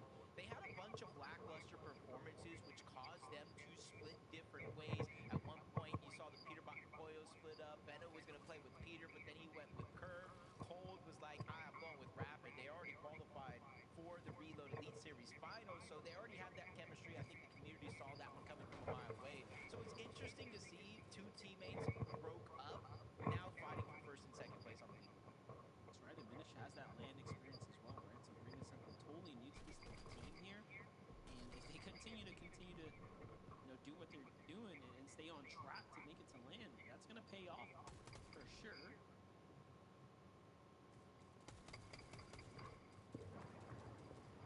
position here, Bucky and Zen underneath the bases of Noisy and Neo. I like it to not take too much damage or too much focus. Kind of makes it a little bit easier to rotate without shockwaving a high distance away to take damage. But they're not going to get as much opportunity to get served. The team above is going to get first strike at that. And by the time they can even open up their walls and try to get their own shots to connect, imagine that team is long gone out of that position. That's where Bucky and Zen trying to time it perfectly. They got to watch out for Neo and Noisy up above. They don't want to take any free damage, especially since if they haven't been able to accumulate enough on their own. See the zone not too far away from Dark Dominion at the current time. Cold and Rapid position up above. And honestly, there's no real reason for Cold and Rapid to stray away from their strategy. You know, you don't fix what isn't broken. If their worst placing is going to be a 26 and kind of an outlier game, and after that it's a 10th place, honestly, it'd be crazy to switch things up for no reason. Yeah, we're starting to think, should we be upset if Venom flies in for week 2 and wins an FNCS here? You know, now we gotta start like asking these types of questions here. I don't know how to feel about it. It's getting pretty contentious up at the top. It's definitely going to help his case to know how he feels about the comparison for EU to NA, and he's just right there. Honestly, less than 20 points away at this current time, closing the gap as the game does go on. See Reed and Cooper on the distance, trying to make up for that last game. See them kind of waiting, biding their time. This is where a lot of teams, you know, if you look at strategy from Clicks and Aegis, you ask this question, how do Aegis go down? You can almost imagine a Oh no, there's still a live chat. A lot of those teams, just like, Reed and Cooper, Golden Rapid, are positioned high up in their surge tower bases, so you're not going to be out of render distance as you blink. Yeah, they got eyes on the boxes, right? We already kind of called this before. Teams that are positioned up in these bases do tend to wait things out and try to look for opportunity for those that kind of rotate, pass. Again, this is game number 9. 12, 2-day format here, always keeping us on our toes. As things are starting to heat up, the 50-50 zone's gonna pop, and it's coming up this way. And this is kind of risky, right? Jacob, we talked about teams that kind of play deep into the storm right here, and then the zone pulls you away, and you just stay here, right? You kind of take all of this storm. Now, what you're doing is you're opening yourself up to potential sickness, but also, obviously, it's going to cost you a lot of heals. Yeah, a lot of your resources. That's kind of the give and take of a game like this. You talk about a similar scenario when somebody's getting struck by storm surge. Do you out heal it? Do you try to get eliminations? So hopefully with their position here, the youthful zone, Reed and Cooper, they're going to go through their splashes, maybe some pizzas to try to maintain their position, not only on high ground, but on the north side of the map where it's going to open up a little bit slower to travel through. Muzz and Sphinx Storm Surge does activate 175 above the damage threshold. You're seeing they're only peeking for small opportunities. They're level with the ground, so they're not going to get as much information from all the teams rotating. It like someone literally fell out the sky. Like, we have an in-game event happening right now. What was that? Sphinx and Muzz just Kind of hanging out right now. I like the spot that they're in here. 150 above. Not too bad. Not exactly safe. However, can go either way. Butterwoods! I don't know why it says, still says Butterwoods, to be honest, chat. Get the big clean up here. They haven't quite let loose too much storm. It's going to turn into that too strong. The zones continue to close. They're going to have to shockwave out here for the first one as a team. But, ooh, someone was waiting for the Venom. A little bit of damage off the curve, but Venom goes untouched. Yeah, those are the risks versus the reward that I kind of look at. A situation where you're shockwaving off a fight. You have a good bird's eye view when you're able to kind of be up in your monster, but once you shockwave down, you kind of leave yourself open to taking the shots, just like we saw there. But they were very, very proactive in the early game. They're able to pad that cushion when it comes to Storm Surge, so they can take minimal damage just like that. Still rotating in from Wonky Clan, a little bit of slower rotation than others. They're taking a lot of the focus, and this is what happens when you fall behind with the rest of the pack. Just wondering if there's a little update on Pixel Bigs here. Performance definitely coming up short from what we expected. Hard to live up to that hot start. Look at this though, Sleep and Wagers here tries to go up and over. They get caught in the process. Also find themselves below the surge. There's just all sorts of problems here to deal with right now. Might even build into the zone here with a monstrous metal base if they wanted to. I was going to say, they obviously have enough mats to do so. Let's take a look at it. It's Venom next there, Jacob. Just big damage. Not sure what Slepsy was thinking, but I saw 500 below the damage threshold. He's probably trying to drop on anybody. The surprise attack tries to get the one pump, but I did see, the teammate just kind of go down right behind Paper, who was looking not even in that direction. Probably after the elimination got cleaned up, the loot kind of made itself known. Paper looks around like, ooh, what is this? Kind of gets rewarded there. And Golden Rapid, see them continuously staying on these mid layers. They don't want to have a target on their back going for high ground, especially since they're already in first place. They don't have to change up anything here. 313 damage above the threshold, just waiting for the next zone to pull. And more than half of the lobby just got a max pull over toward Humble Hills. Things are about to start heating up real quick here. Final moments of game number 9. Endgame is on. Storm Surge is here. Oh, Hickson Clickson's still alive. Right now, still plenty of room of damage to be had here, so they have to play aggressive. Into the box they go. Higgs gets a monster shot, clicks into the box, and Clicks does what he needs to, but no, it's Agers and Rituals are here to clean it up, and they take out some of that Fucking hell.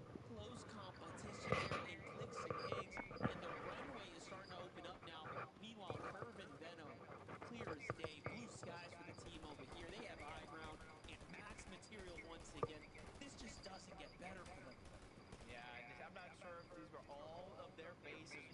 essentially shockwaving from base to base to base in the last couple of zones to make sure they maintain their presence up above. You see him all that extra building outward, not necessarily to hold the tarp, but just to get their edge inside of the zone. Peterbot and Pollo feeling the same struggle. For a moment, one below the damage threshold.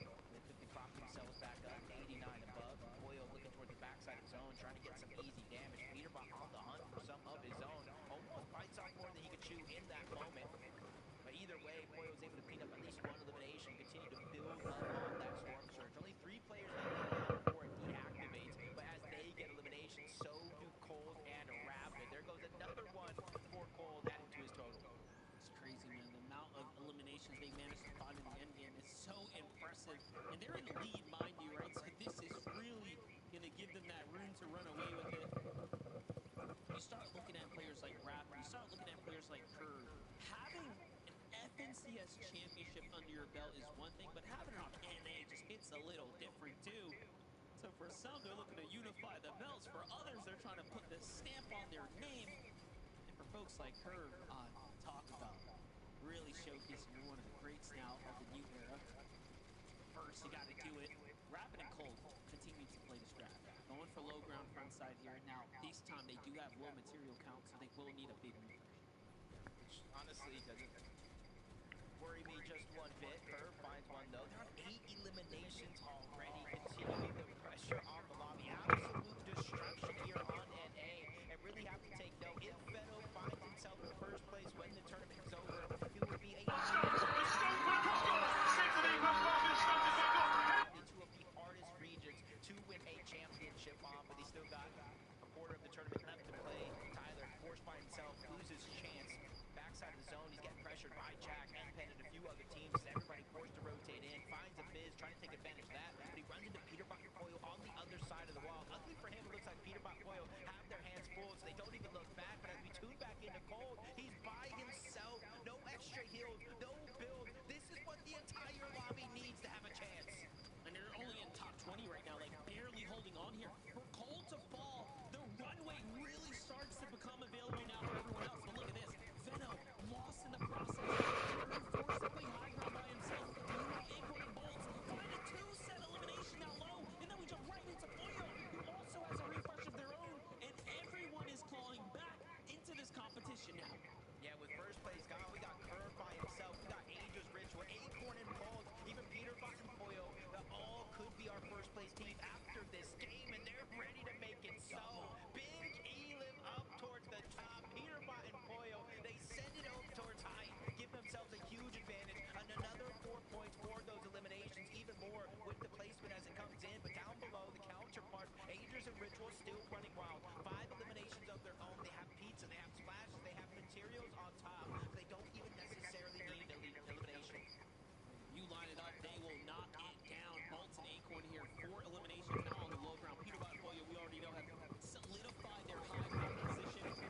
Bolts just continue to do what he does best. That's a monstrous refresh, and he picks up everything here. Gets the Chug Jug as well. He's just living off the siphon, but no Acorn. Gets caught there by Javi in a minute.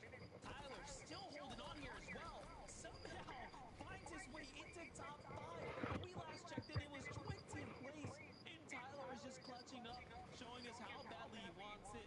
Bolts here on the low ground, though. Javi and Aminish here, pure duo. Versus, of course, Peterbot Pollo pressure from the top. It's not looking too good here. Yeah, Bolts just getting pressure from all angles. Both of the duos sandwich him, eat him alive, but there comes the drop down coming in. Peterbot realizing it's going over recycled builds. They can maintain their presence, but a blessing for them is the same blessing from down below. Javi and Aminish are able to utilize that same scenario, and rightfully so with their material count punch, so they were almost out of mats altogether. Peterbot knows what to do here. He's just got to keep that relentless pressure coming down.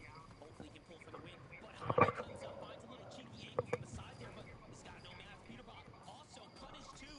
Aminish's got nothing, but Pollo's coming down to finish the job. Peterbot's already got the full conclusion there, and now, Jacob, it's just looking like a 2v1. Yeah, basically, Javi's living on borrowed time here. You might know it as well. No extra material, zone fully gone over. Yes, he can farm up a little bit, but double Thunder Burst up above the Mythic AR. They're going to melt through those builds, and that's why you see layer by layer, Peterbot and Pollo dropping down. They just don't want to take any big risk here because they know this one is definitely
just inevitable. Peterbot and Koyo, we've seen them do it time and time again. Narrative has popped up time and time again. They're washed. It's over. Peterbot's done. And then they wrap up day one. Always still in the top 10, by the way. But day two is where they come. Show how they do it time and time again. Peterbot doing this crazy height steal to go onto Kirk, who was a solo. Poor guy had no chance when you have Peterbot and Koyo flying up in the sky. I mean, you know, there's kind of the conversation amongst us saying, yeah, you know, they've been pretty quiet this grand, and they really haven't. I mean, their best placement was a 5th place. We're used to seeing these guys just win games, take high ground convincingly, and just has not happened. But that being said, they kept themselves in contention, right? Even though they weren't having these pop-up games, even though they weren't having those performances that we're used to seeing out of them, they were still in like 6th place going into that game, right? Just close enough to first place. It was like, okay, technically it's possible for them to kind of catch back up. You know, they're just always flying around, always buzzing around. And then it happens. They win the game. It's like we literally brought it to fruition by speaking it into existence. These guys are back.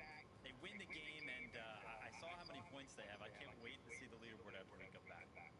Oh, Vivid, you stole what I was going to say. 485 points. We knew going into that Golden Rabbit had 446. But where did they end? Have they overtaken the #1 spot? Let's find out after this short break. Don't you go anywhere. We'll see you right after this.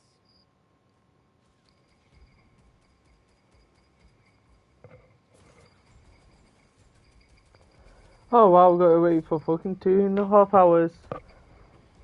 You know what, chap, as we are going to wait for like 2.5 hours, we are going to go back and do some more building. Woohoo! Oh, sunset.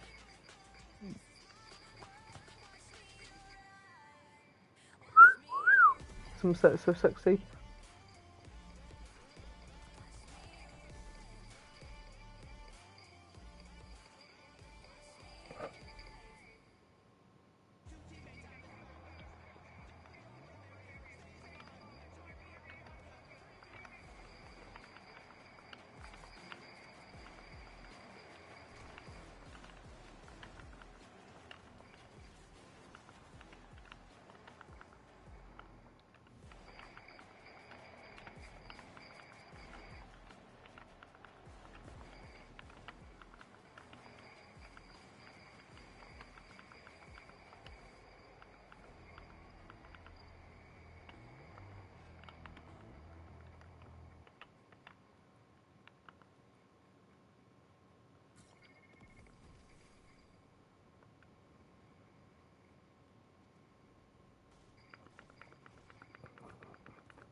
Welcome back.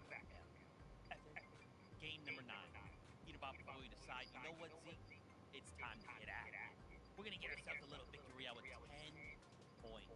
They end that game with 485 points. Kelly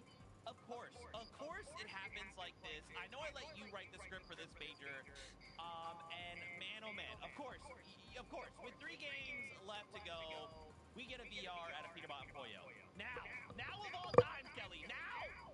This is when they always do it. They always like to build a little bit of a story because we always go into every major thinking that Peterbot and Pollo are going to run away with it. It's just boring writing, Zeke.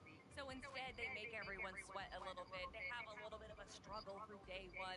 And then it's day 2 in the second half of day 2 where they really start to show everyone why they are the demons of North American Central. Peterbot and Pollo now with just a 6-point lead over Curve and Venno. But more importantly, Vivid, I'm looking at Cold and Rapid dropping down. But again, that drop is not that far. All of these teams are close enough. I mean, 30 points separates first and 5th place, but I mean, Peterbot and Pollo, it may have taken 9 games for them to finally go ahead and take that throne up there in the #1 spot on the leaderboard. But from an individualistic standpoint, Peterbot is still playing like we're used to him seeing. Like, I'm looking at the damage out over the course of these 9 games. He's currently at 8,300. In second place right now is actually Azers with 7,300.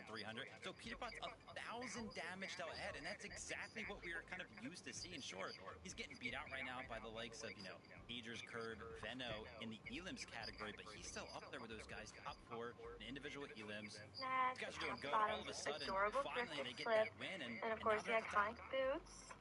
Okay, you can put it all back on. The story is Mommy Laurel wearing today? Okay, so we got the socks, the Mommy Laurel wearing today? Okay, so we got the socks, the fishnets, the top to bottom, just adorable thrifted slip, and of course the iconic boots. Okay, you can put it all back on. Mommy Laurel wearing today? Okay, so we got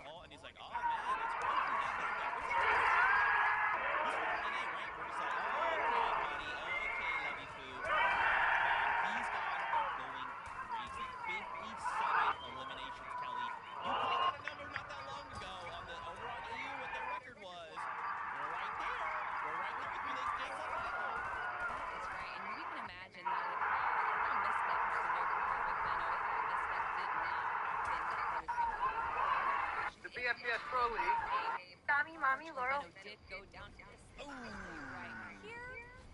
However, Curve was able to hold the high ground for just a little bit, but once some of the other teams noticed that Curve was a solo on high ground, obviously it was going to be stolen. But regardless, still having that many eliminations is going to keep them up in our leaderboard, and we're going to ignore them. Levy Poo is wild, by the way, Zeke. But I mean, yeah, the standings are just going absolutely crazy. It would be a lot different right there if Venno did not get bumped off of the high ground. He's going to be kicking himself for that one. But close on their heels, man. I talked about this 1st through 5th place, only separated right now by 30 points. Cold and Rapid, for the first time, we kind of see them slip out of that top 2 spot. It's been a while since we have not seen them towards the top. Rough little go for them in that game right there, but still, here's the crazy thing. All 5 of these teams going into the last 3 games, any one of them could win it. Yeah, I mean, even look at Azers and Ritual, right? 467, Captain Ellie. Even Acorn and Bolts, Oh my god. 55. And Acorn and Bolts get the expansion effect of this boat. In that game. Oh my god. This is absolutely Captain Ellie. right now. There is no clear in a way like, hey, this team is ahead by 100 points. They're just flying. It's like every team right now on NA in this top 10 is shining, right? For different reasons and at different times. So I'm almost wondering, like, now that all of these trios, or duos, the top 5, are firing on all cylinders, where do we go from here, Kelly? Where do we go with 3 games left?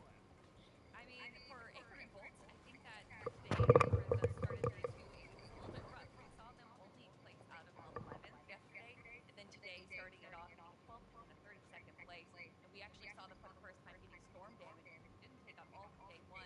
So obviously having these tiny changes that we've already seen them make, and now seeing them back in the leaderboard, Vivid, that's what I want to see out of Acorn and Bolts. Yeah, we'd love to see them kind of make some sort of resurgence, but no time to talk. I'm excited. I want to get back into the games. Oh man, Jacob PR, NDF, we got a competition on our hands, boys. Take it away, bring the hype.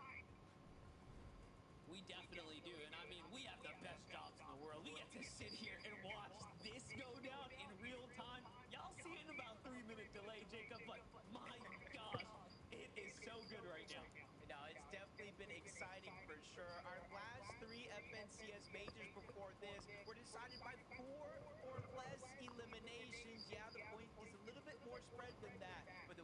one is edging out to me. We got another photo finish on our hands. I'm strapped up, ready to go. I'm literally at the edge of my seat right now. Yeah, that's right. You know, my attention is really starting to shift towards that top 6. We are looking at a 50-point difference between 6th and 1st place. Javi and Minish, one of the most underrated teams now, are somehow finding themselves in the conversation for a championship run, and no one is playing perfect so far. But I hear the battle bus, so let's see it one more time.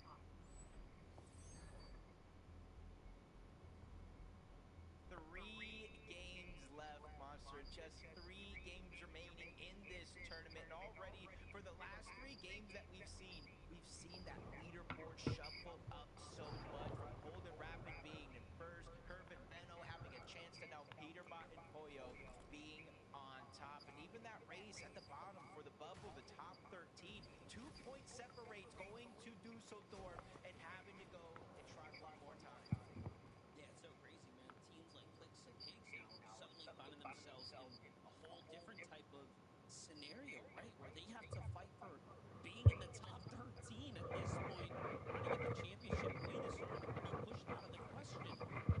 Curve and Benno switching up their strategies, really opting to go a little bit more aggressively to the north side, trying to see maybe if there was something here to be concerned with. This one's a little long off.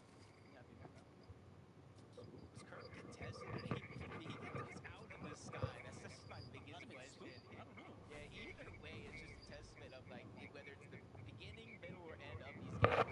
I don't know what they ate for breakfast, but I need to order me 2 of those because they are just firing on all cylinders. QK, Contrap, they had such a great moment to end the day yesterday. Most of us didn't even know where it came from. That first place 8 elimination, that first inside the bubble. Today, however, it hasn't necessarily been going their way, but they are still so close to contention. They just need to close out strong.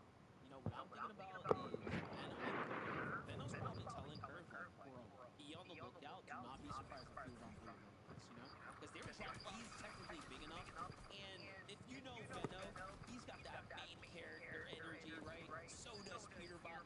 Like, Peterbot, the way he treats Clicks in a finals or any other rivalry that's neck to neck, he will definitely land on someone like Benno as well, just because the storyline will be so exciting to watch. And they're all that close right now.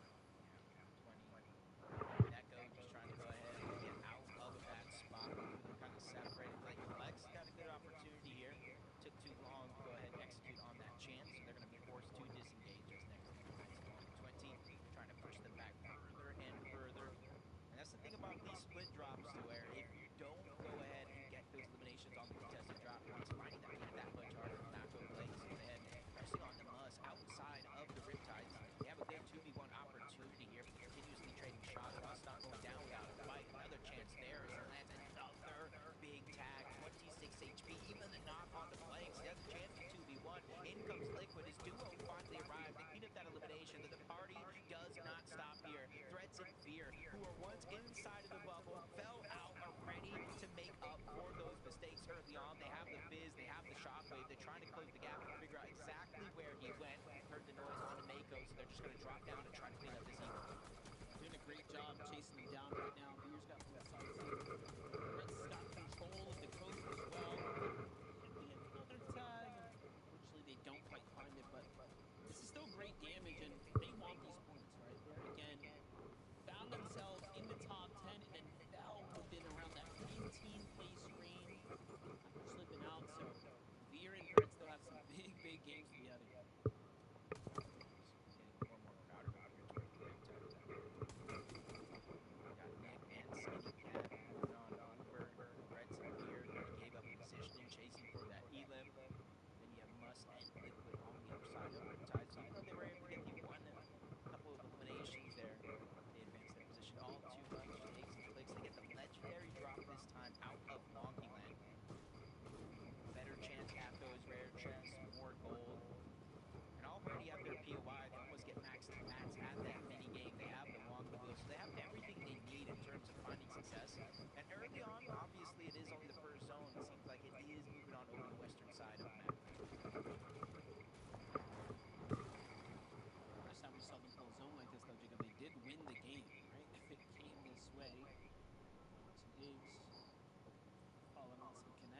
try to make something big happen at this point.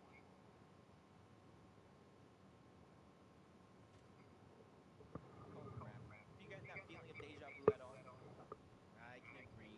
They're not changing up their strategy. They don't even go underneath Dark Dominion unless they have to. Cold just kind of builds up towards the top. Not only does he have to aim with those shotguns, he's going to be the primary source of fighting their surge. Raph with the big brain. The IGL of this team so far has been rotating them very, very well in the good portion of the games. But the last two, I think those are the ones that hurt the most. 10th place, 4 eliminations, 17th place with Every command. eliminations, kind of giving up that top spot on the leaderboard. Henry by Johnson. Henderson. Henderson with a brilliant ball toward the back.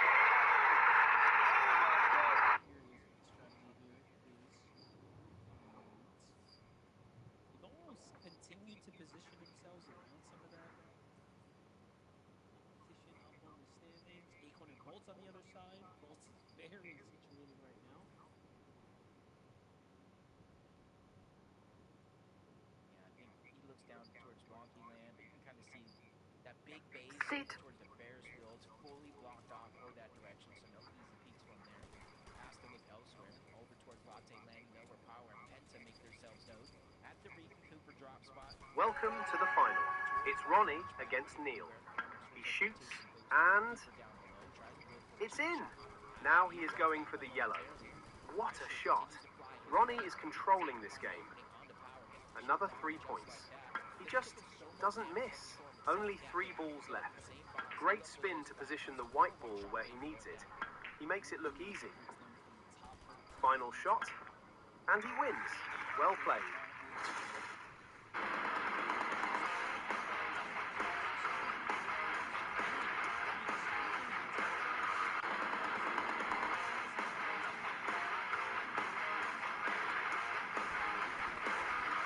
KSI wheel time, baby.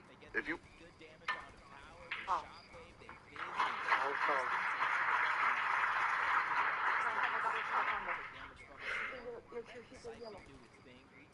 Well, Peggy Lee was adamant that there was a foul, but I thought she was standing behind Chris. It'd be interesting to see this. He's just checking the video evidence. Here we go.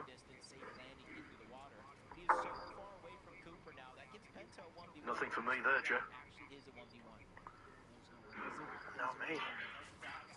Because he's on the side, I always have the right position.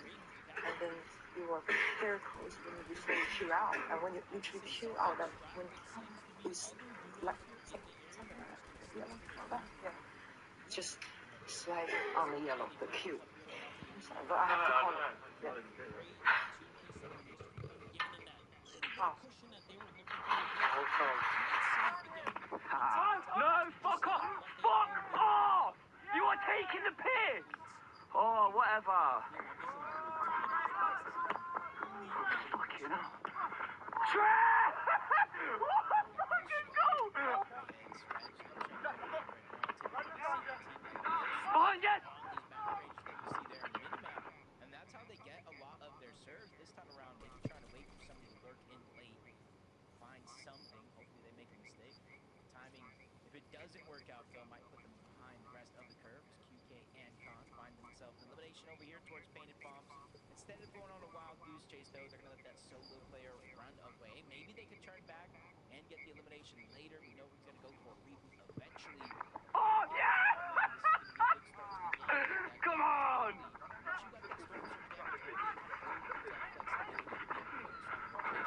Anna!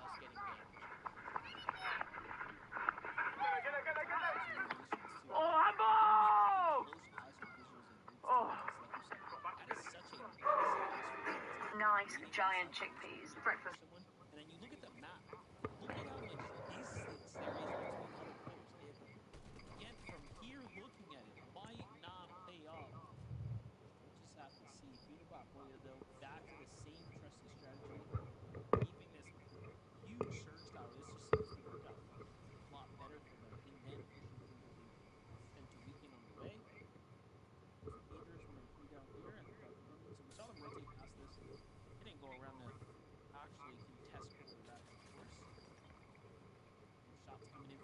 Peterbox duo up top. Yeah, they spotted that one out quick. Saw the surge phase, saw the window open. Unlike some of the other surge phases where there is no top on their base, you can kind of, you know, crouch, uncrouch, peek over, not really give yourself away. But Peterbot built it in a way to where it's impossible to get shockwaved on or breathe. So usually we always talk about Peterbot oil hunting teams down. I'm getting in the back of my head. Maybe they're prepared if worse comes to worse. That happens to them. They are the team to beat after 8 games so far. I should say 9 games. We're here in game 10. Let's see if that lead goes away. Muzz and Sphinx over towards Humble Hills. Zone moving on over towards Squibbly Shores. We talked about last time Clicks and Higgs had a zone move over in this favor. And I think everybody here on this side of the map has just been gifted a little bit of opportunity, which includes Muzz and Sphinx, who's currently positioned 8th on the leaderboard. Done really good today, too. Second place in that first game, 12th in the tip, right? So a lot of in-game appearances so far for Muzz and Sphinx. Bucky and Zen. Pace right now. Great opportunity for Muzz to grab into another bomb. Zone's going to be coming in shortly, so they're going to make quick work of this team here and get going themselves.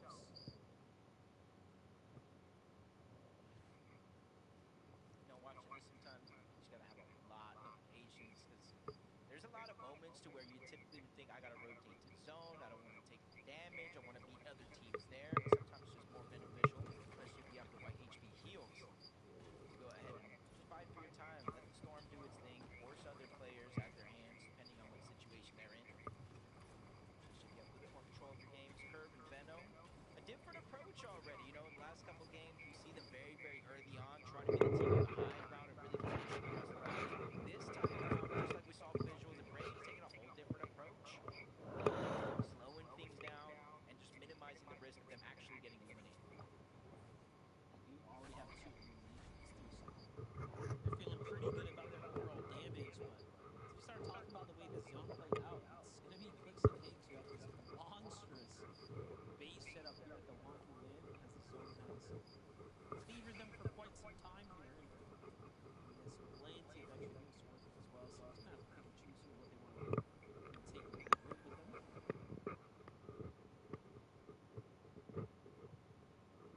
Plenty of time. Zone is going towards the south. They have their Wonky Wheel. They have their combination of both the Fizz and the Shockwave. Really dodge a lot of teams in early portions of that zone. Kind of move out, render distance, make it easier for them to move in. And you see the zone is kind of pulling off the shores of the Squibbly over into more of the mainland. This is where we do have a few different mountain ranges that will be in play. So rotation, speed quick, that is of the essence here. And that's where you see now for all those other players that have waited until this zone to try to move their way in. You're seeing Cold and Rapid, they're pulling that edge of the zone. Instead of going straight in, they know this side of the map is more than likely uninhabited by a lot of the players. So they're just going ahead and taking a slow approach yet again. They don't seem to be in a worry, and they don't seem to be desperate to make any big plays. Yep, and they got little bushes to play with as well here. So with the zone coming back their way, look at that. They have a nice little ambush set up here. Both the teams rotating in. Peterbot still finds himself safe in the positioning here. So long as they found their damage, they'll be just fine. Majors and Ritual haven't really moved either since rotating their last position here. They're only 83 above, so this is a much more precarious situation to be in. It might look good. It might look good now with the damage being above the threshold, you know, as well as I do. The way that some of these games have been going, we'll be able to go in one zone and then instantly fall below in the next.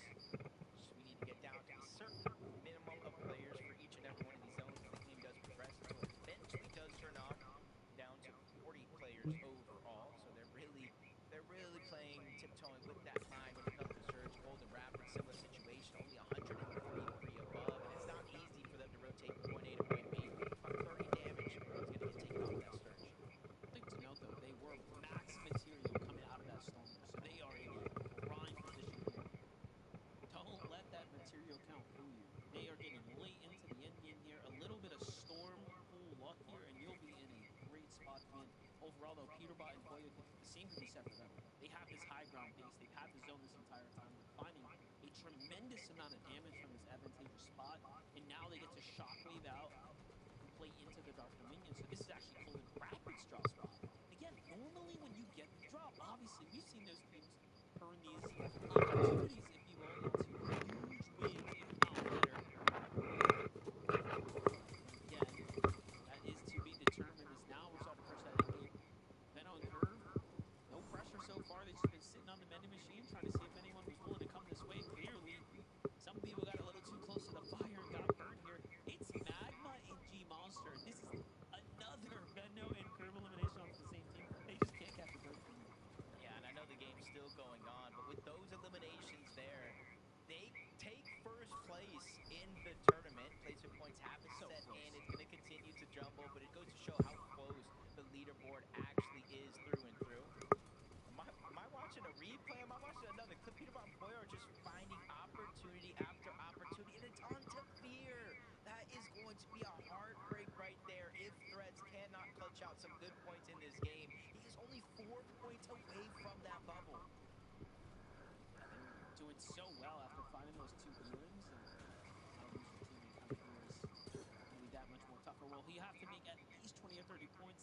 As we were jumping away, I think I saw Benno find another elimination there too, so the rotates are clearly working well. Yep, here it is. He gets to jump in with that. They're at 5 Elims now, Jacob. Things are just starting to get really pieced together for them. Take a look here. They find a lobby focus onto Jack. They get the Elim credit. It just can't work any better for them now. So all that matters here for them is just going to be key positioning, wait for the end game. No one's in that base at the top either. Somewhat of a vacant Storm Surge base from before. Zone is bounced back. 800 volts are still in this game as well right now. Barely holding on though as they find themselves only 20 above. I see Clicks and Higgs there in the distance too. Meanwhile, Peterbot continuing to find eliminations. Yeah, to start the game, Benno and Curves, 2 off-spawn Elims, put them in first. Peterbot gets an Elim, they take first back. Benno and Curve get a couple more Elims that pushes them in first, and now they take it right back. We're literally ping-ponging as this game goes on between first and second place, but you still got Cold Rapid, Aegis, and Ritual. Acorn and Bolts all still in the mix. You can't forget about Clicks and Higgs. It takes this one moment to catch fire in these next 3 games to really kind of shut everything up. They do have that gold Chaos, they got purple AR, they got Slap Pizza, they got Fizz, they got Shockwave, they got all the resources necessary to have a good game here. But this zone might play a huge role depending on where it goes. I see it moving towards the south. We're going back in and through Dark Dominion. So even though we got those buildings we need to worry about, it's not as drastic as a North Pole and all those mountain ranges. Jacob, I also saw Visual and Bree still alive as well, so it seems like their risky play did pay off. They have a bottom right there, still fully healthy. Clicks and Higgs opting to go for high ground here. Once again, this time, as early as the 8th zone, while teams are playing pretty close to second height, so this is extremely risky. Hobby and a minute still in the game as well. But Clicks with the big Elim onto enough there. He doesn't get too risky either, right? He allows the loot to fall there. Comes to back up his teammate Higgs here up top. It's Bucky and Zen who are trying to fight for it, though. Yeah, and this is another reason why I think it's just a little bit too early sometimes in the game. Oyo's down. Not only because of material, but it's because everybody's sending it up above. You said it yourself, Oyo down. Now there's a lot of pressure here on the Peterbot to maintain their position on the leaderboard. Quickly peeks up, steals some of that loot away. Curve and Benno are on the other side, literally first in place, staring at each other through the wall. And I think Peterbot knows that danger's around the corner, tries to go up. Shockwave makes the play onto Zen. Nobody does that as a solo. And easy to backing down Bucky. They have the confidence to go up, the challenge Clicks and Higgs, but now it's falling short with Peterbot storming him down. Just doesn't get better, you know, he's just sticking to the game plan. He's like, you know what? We want to come into these games and play for high ground. It's what's going to open up positioning for me. I'm just going to go ahead and do that. But Clicks and Higgs, of course, have the same strategy too. Peterbot tries to bail off, of course, but it's not going to be enough. Clicks has just got his number this time. This is an opening Curve and Benno needed. Bolts is by himself down below. Acorn is gone as well. Another top team sent back to the lobby. Not only Curve and Benno's chance to increase that lead for first place, even with Cold Rapids still alive, but for Clicks and Higgs to play catch up here. They have the high ground. A lot of the teams are already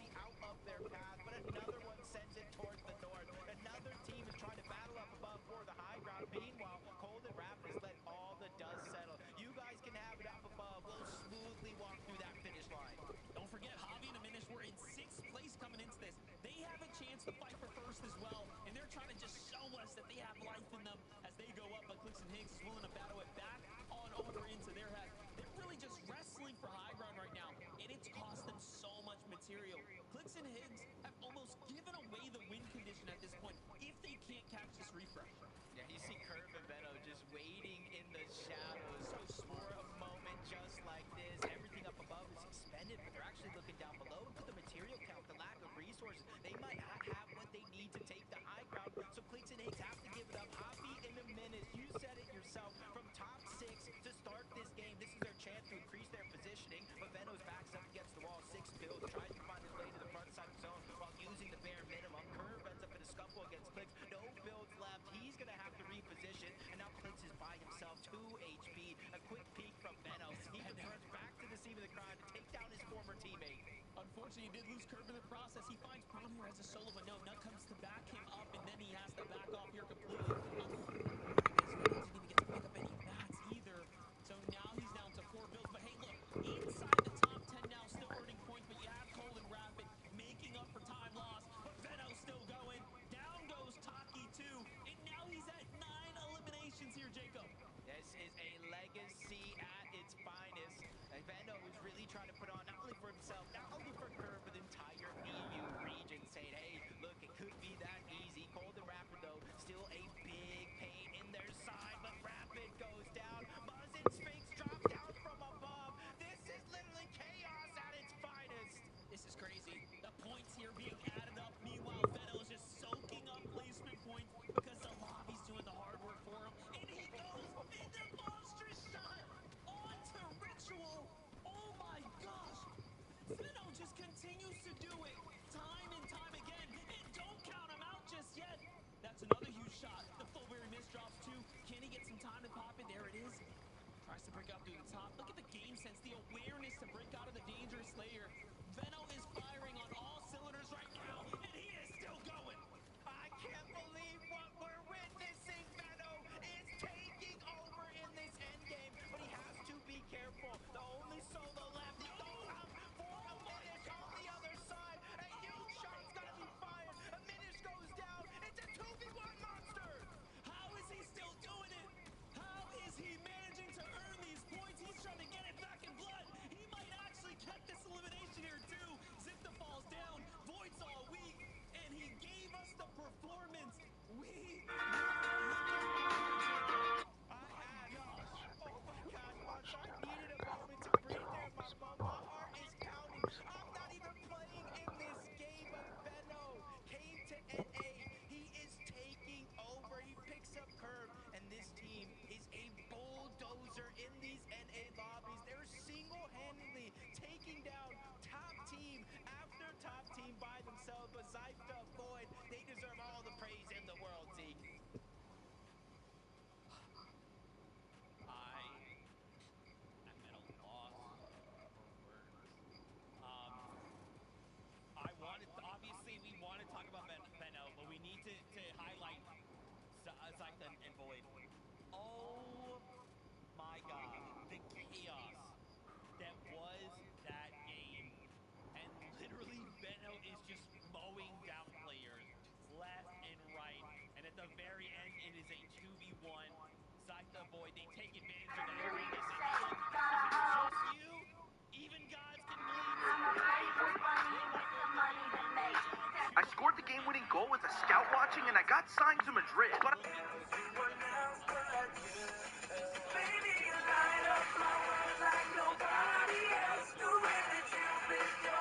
Considering how crazy the low ground was, to have a full duo in that. whoa! Wait, what are you doing? Keep your hands on the wheel.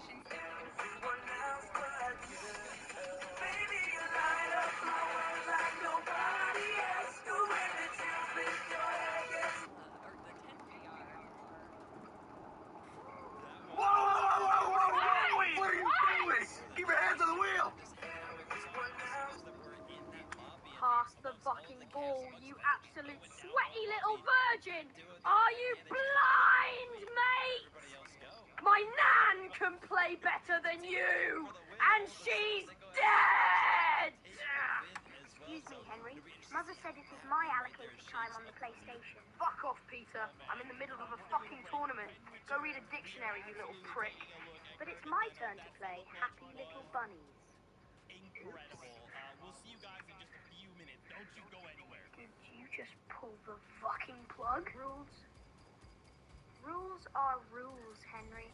I will literally blend your hamster and make you drink it, you absolute twat! I'm gonna snap your scrawny little neck! Henry, stop threatening your brother. He just wants to play with bunnies. He chunking with his bunnies! You both shove the controller up your fucking arses. Pass the fucking ball.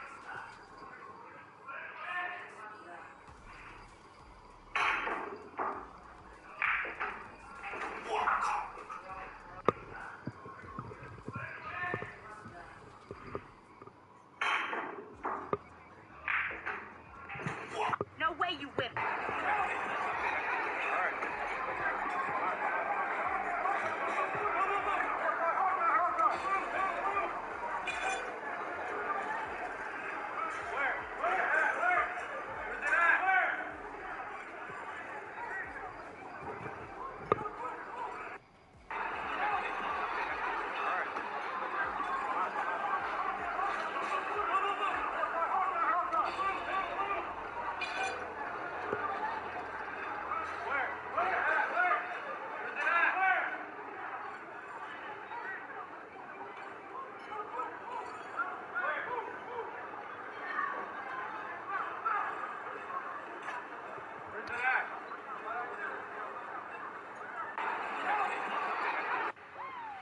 Get back here. Oh, I see it. Hey, you ready for spring break? Yes, I'm ready for spring break. I know some sign language. I'm excited too. Oh my, is that wrong? Oh my gosh, it's bad. It's bad.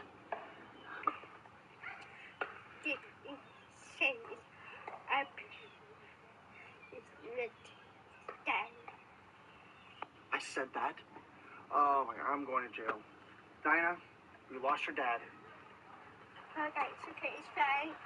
I'll put his head digging. Dinah, get back here. Oh, I see it. Hey, you ready for spring break? Yes, I'm ready for spring break. I know some sign language. I'm excited too. Oh my, is that wrong?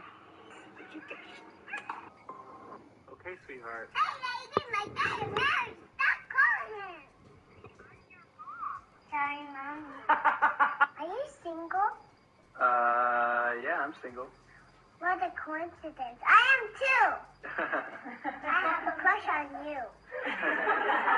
Please don't grow up anymore. Wait for me, okay? Yeah, When Mommy's mad, don't talk back. Just say, yes, queen. Then bring chocolate. And more than bring chocolate. What if I'm right? No, you want peace. This is for your safety, okay? Then, who is the boss in this house? Me! I am the boss. No. Mommy is the boss. Why? Because when she talks, you shut up. My teacher wants you to come to school. Why do you need me to go? She said I got a 0 on math. That means I'm a genius. She wants to meet the genius's mom. Oh my goodness. Okay, sweetheart. Hold it like this, and you're gonna go like that hard. And wait a second, don't speak. It's gonna pop open, then you're gonna be able to just twist it. Okay.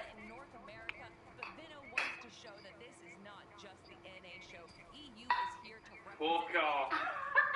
Are you fucking messy? Are you fucking messy? Now twist it! How the fuck did you come up with that? I can't believe you just taught me something. Hold it like I am your personal. Why gamble when you can win every bet? We bet.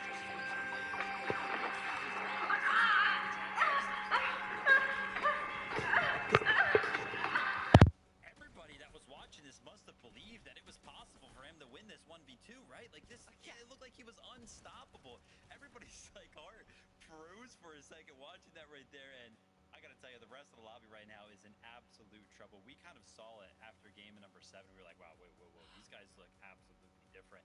Take a look at the individual eliminations over the course of the 10 games that we've witnessed for Grand Finals today. Veno is leading the pack with 37, but what is possibly a little bit even more impressive is that his duo is right behind him with 31. This isn't like a solo show. I mean, obviously, yeah, the solo clutches came out, but they are both just performing on an incredible level right now, Kelly. I for sure thought that production was wrong, that this was incorrect, and that they misplaced Curve's name. That is insane. These numbers represent everything, and I feel like I'm gonna have to add a 4th star to this airplane real soon, because this is what I want out of North American Central. And you know what? Maybe NA Central was getting a little bland, and you just gotta add a little bit of spice from EU, and that's what makes everything just taste so much better. Whew. I am just shocked by what we just witnessed. We have 2 games left to go. Let's bring up those standings again. Wow.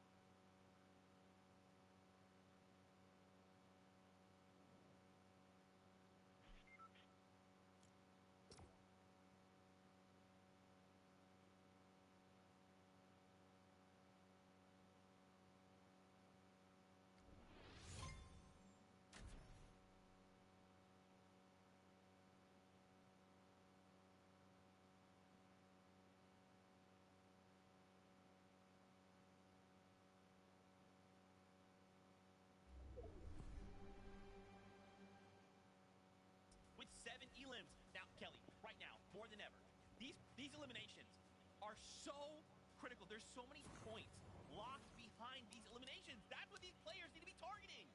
I mean, Aegis and Ritual, like you said, they got 8th place with, or I'm sorry, they got 6th place with 7 eliminations. Cold and Rapid that game only went down in 8th. They only got 3 eliminations, and that is why Aegis and Ritual are jumping up. Literally, you could be doing really well, making it to the end game, grabbing eliminations. But if you are not just pushing yourselves above just a little bit more than everyone else, that is literally going to be the difference of tens of thousands of dollars and being able to say that you are the best in North America Central. As I've been wrapped up in the entertainment that we have been presented with this absolute domination, I blinked and I was like, wait a minute. We've played 10 games. There's only 2 games left. We are approaching that point now where it is possible that some of these other teams that are in the top 5 could potentially be thinking about, okay, listen, they're playing way too good right now. How do we stop them? I know we kind of talk about this a lot. We saw it on EU earlier, the attempt to potentially stop them early on. Does somebody have what it takes to land on Curve and Veno to stop what seems to be unstoppable? Whoa, Vivid! He's speaking something into existence. Kelly, we saw this over in EU, and it went a certain way. Do you think it's happening? Do you think it's happening in Game 11? No. Probably not, but we can hope. 2 games left to go here before we say goodbye. I cannot believe what has transpired so far. With 2 games left to go, all of these dudes are thinking the same exact thing. How do we either get in the top 13 or fight for that number 1 spot? Casters, it is time. Game 11 is ready. Take it away. Monster, I don't know if Curve and Veno will be contested off drop, but I don't think it's going to be a smart play, because something you notice first off is when they were the best team in some of these lobbies, it usually starts in the early game. On day 1, it was the mid and end game where they lacked a little bit of preparation, but now that that's solved, I'm not sure. Yeah, I don't think anyone wants to get Sky and scrolled here in game number 11, so let's see if things are getting hyped now.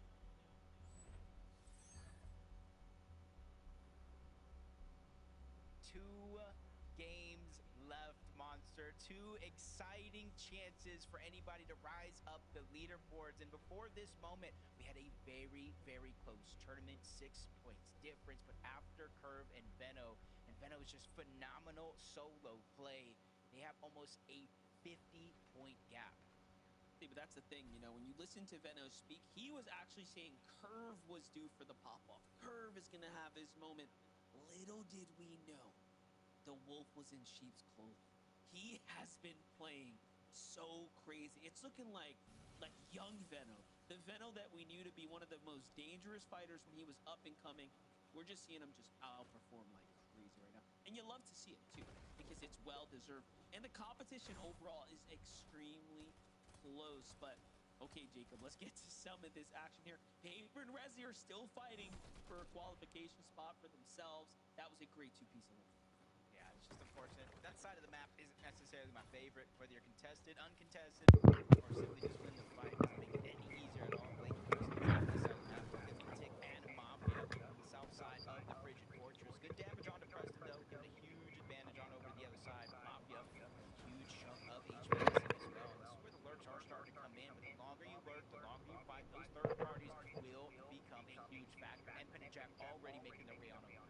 Pen and Jack have been all over these fights here. They've had success, they've had some failures. So has Mafia. Misses the most important shot though. Any little touch there, he could have seized on the Tick and it would have been a big up. And Preston didn't even see him run past him either, so they just seem to be a little out of it here for game number 11. And Pen and Jack not too content with the extra shots they're hitting. I think they learned a lesson last time. They're off to disengage now. There was a shooting at Trump's correspondence dinner. A shooter bum rushed the event and had multiple firearms. Apparently had the intention to shoot Trump. It sounded like 5 or 6 shots just now. The reaction is very slow. Notice this. You hear the stir going around, and then now the Secret Service agents are swarming Trump, but they still have not got him up yet. I'm just very concerned about the hesitation here. A lot of other people are moving their agents all over. Now they're getting him out of there. The story is developing, and I'm covering all of it in the related video down below. There was a shooting at Trump's correspondence dinner. We actually met on... Hermit, are you drunk on vodka? How dare you accuse me of such things, Eggman? Wait, so when you sip that vodka, it turns you Russian. Take another sip. How do you feel? Wait, try this tequila. You gotta try this Scottish whiskey. Okay,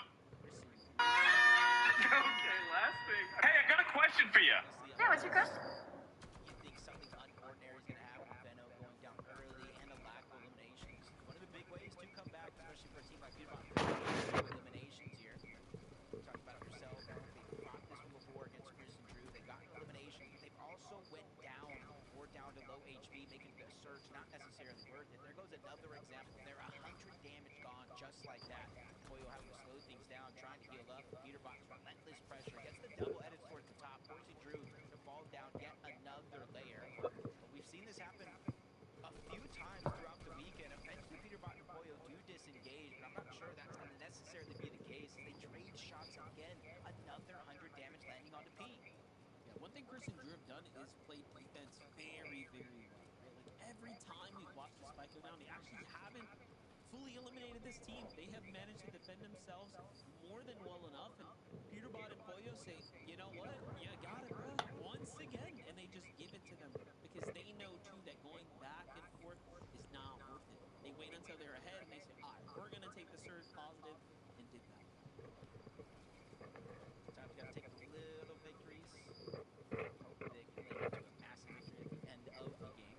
Jump aboard Fred's end here. Starting inside of that top 13, they slowly fizzled out as it stands now. 14th place, 264 points. 13th place is only 6 points away. So if they repeated those eliminations, they would move inside of the bubble as the game does progress. On one side of the map, you can kind of see what is on the line for some of these players, and they're really just trying to put it all out there. They leave no regrets left on the table. Brilliant seems to be by himself. Not sure where Jarvis is at. Possibly eliminated by UK, but they break the same box. UK almost goes down, but he's able to not only survive but get the elimination on the Brilliant. Basically tell him what it really feels. Yeah, I was trying to find Brilliant on the standings. Definitely is one of those teams on that bubble area. We haven't had enough time to but either way, getting eliminated now in game number 11 is going to be a massive setback for any team here now. Back to this one, Peterbot. Boy, I don't think we've seen them actually fight Skittles' team at all, so Skittles position here and into the drop. Okay, this is exactly where Peterbot wants you. They know they're not going to have teams here, not this early. Just like that, Skittles rotates out of one problem and into another one. It's just unfortunate. Literally, Peterbot and Boyo went from fighting Chris and Drew.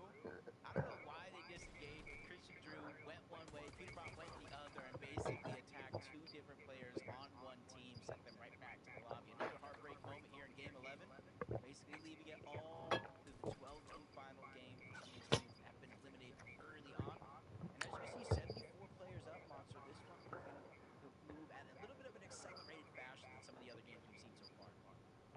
Okay, I did find Carillion and Jargo on the standings. They're actually in 13th, holding the line with 270 points there, Jacob. Now, the jump above them is Rhea and Cooper, who have a 30-point cushion, it seems like, for 12th. But it is super close from basically that line up and down. Watch all the teams below you, even some of the teams above, just hoping they go down early.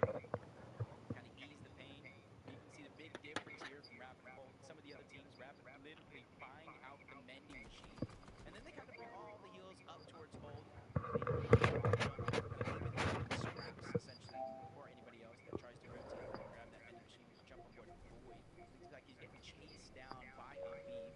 Nowhere near his teammate just yet, but he's trying to use those shockwaves to close the distance.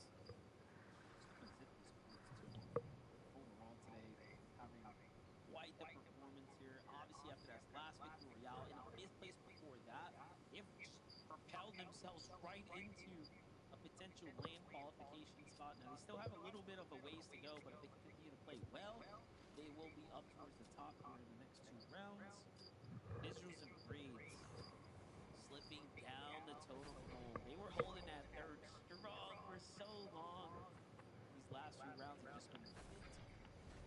Yeah, they have a bit of a cushion, almost 100-point cushion going into the last 2 games, but mostly if you scratch your head, they vastly changed up their strategy from day 1 going into day 2, where they would typically set up here for a long time, just get little tags that adds up to a good amount of surge. By the time they rotated towards those moving zones, it made them a little more free to do what they want. More and more teams rotating over, even to close the day out yesterday, lurking on getting those eliminations, forcing in the back of Visuals and Braids' minds different things to go out. They're going to go ahead and get that drop early on, just at the edge of zone. And this could be a blessing here with the zone moving towards the north. They're already set up on one of these mountains, and every team south of that line has to rotate either through Visuals and Braids or to the left or the right. This is definitely the better spot to be in. And, you know, this is arguably the best spot to have a monster surge base, but they seem to have gone to keeping more of a low profile as they're trying to mix things up. And if I had to guess, teams just changed their rotation strategy going into day 2. Maybe that's why Vision Breed is having a bit of a harder time, whereas yesterday, while everyone was caught off guard, Strat worked a little better. But for Peterbot and Boyo, they're fighting for points here. It's the Squiggly Shores, obviously their domain. Doing a good job so far. Peterbot just using a couple of resources that are around. Getting that spicy fish, getting a little bit of a movement boost that can help him try to break into some of these boxes. They pressure out on us from 2 different angles. One shot to connect from Boyo. Peterbot still holding it down, leading some of those Thunderbird shots through, getting him down to just HP. With the zone here, yeah, it might only be a 1 tick, but it's going to increase the worry for Must. Liquid tries to go up and make a play onto Peterbot, but he gets cut short as well. He has no choice but to try to disengage. He basically gave up any hope of him and his duo either taking down Peterbot or surviving, so he moves towards the north, saying, hey, if you're going to eliminate him, I probably already have the goal. Let's just start working on plan B. Yeah, look at that. And little did they know that he actually fully dipped on his teammate, so he could have stuck around and finished it, but not worth the risk. Really showing you, too, that, like, Peterbot and Boyo are really trying to play their end game right now. They know that, hey, the points will come. We just got to keep moving. Muzz speaks, you know, Muzz, at least, you know, in the last major 3 in trios qualifying in the last game of the day to make it to Globals. Much better position, 7th place, 430 points on the leaderboard. Just needs to be able to close it out strong in the last 2 games. Listen and Aloe in the mix as well. Just trying to go above one of these teams. They're going to be in 23rd place, 214 points. I want to say roughly like 56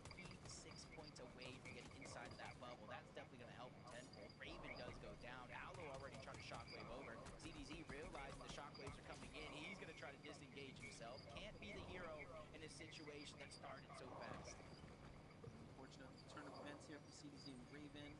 They find themselves at the bottom of the standings here, but hey, all of this is experience gathered and effort learned. Saw Aegis there find G Monster in the feed. So Aegis continue to do what he needs to earn himself some points to continue to fight his way back into first. It's neck and neck up at the top. No teams can make a mistake now. If you're Acorn and Bolts, you're going to need to have those big game wins as well. Otherwise, the dream is out. Just surprising to start this day. We're talking about the phenomenal play from Bold, solo impact, him and Acorn's ability to remain consistent in each and every one of these games. It's just something went wrong today. You know, compared to yesterday, they had a 32nd place and 19th. They did make up for it in a moment with a third place with 5 eliminations, but now they're 98 points away from first place. 2 games left. Almost have a little bit of control over their destiny. They really got to hope for Venno, Aegis, Ritual, Golden Rapid, a whole slew of players to have a much worse performance than they've had so far, even on average. Aegis and Ritual rotating back on over towards Sandy Strip. Another team, uncontested drop. They really have conditioned a good portion of this lobby to stay away from this menu machine. You know, and I'm just thinking, Hobby and Diminish actually jumped up a placement point last game as well. Their average placement so far in the tournament is 8.6. The best of all the teams right now inside of the top 5. That is a pretty impressive stat, just kind of taking a surface glance at it right now. Everyone else, though, clearly, though, has way more wins. That's why they have the higher points overall. But still, Hobby Diminish playing exceptional right now. It's a great time to start checking in with them. What's going well with them? Why can they keep making it work here? It seems like the Frigid Fortress is treating them very good. Yeah, and honestly, an unlikely duo coming into this one. You know, at one point, it was Reet and Hobby, a Minish with a whole nother player, and Reet goes ahead and says, hey, Cooper, you want a duo? We're not playing as well as we hoped, so he goes a separate way. Hobby and a Minish, they form just in time to have a phenomenal performance in play-ins. They followed up with a good performance in heats, and already continuing that trend here with a top 5 position on the leaderboard, 75 points away, what could be both of those players' first FNCS championship. But again, when you look at the leaderboard on the right, it's just so close, not only for the actual first place on the leaderboard, but to the top 13 overall, where you see 13th and 14th place have already been eliminated out of this lobby. And honestly, you don't want to look back at this moment, Monster, saying, hey, I had the chance and I wasted it. Yeah, most definitely. And I'm actually looking at the standings just for like Hobby and Diminish's, you know, placement performances. They actually have 2 second places in there, and last game obviously pulled that third. So they have come close to a win multiple times now. We will be keeping an eye on them.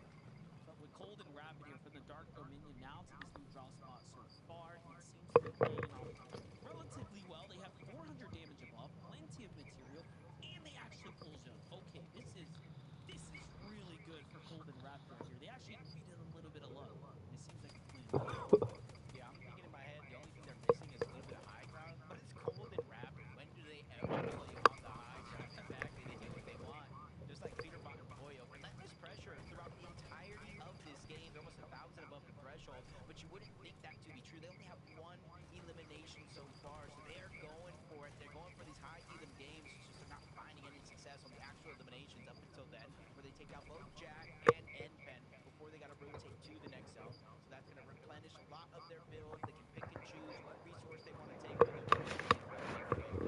This is crazy because they're really playing to their strengths right now. Goes the 4-3 miss, so there's some good shot lead all the way into the zone. Shoot, they might even end up on some high ground here shortly. They have the mats to play for it. But Peterbot gets caught in a spider's trap right there. Gotta be careful. On the other side, as we were watching that though, we missed what was happening over here. Flex, buddy, you're looking the wrong way. Venno knocks him upside the head, and then they get the follow-up in the finish.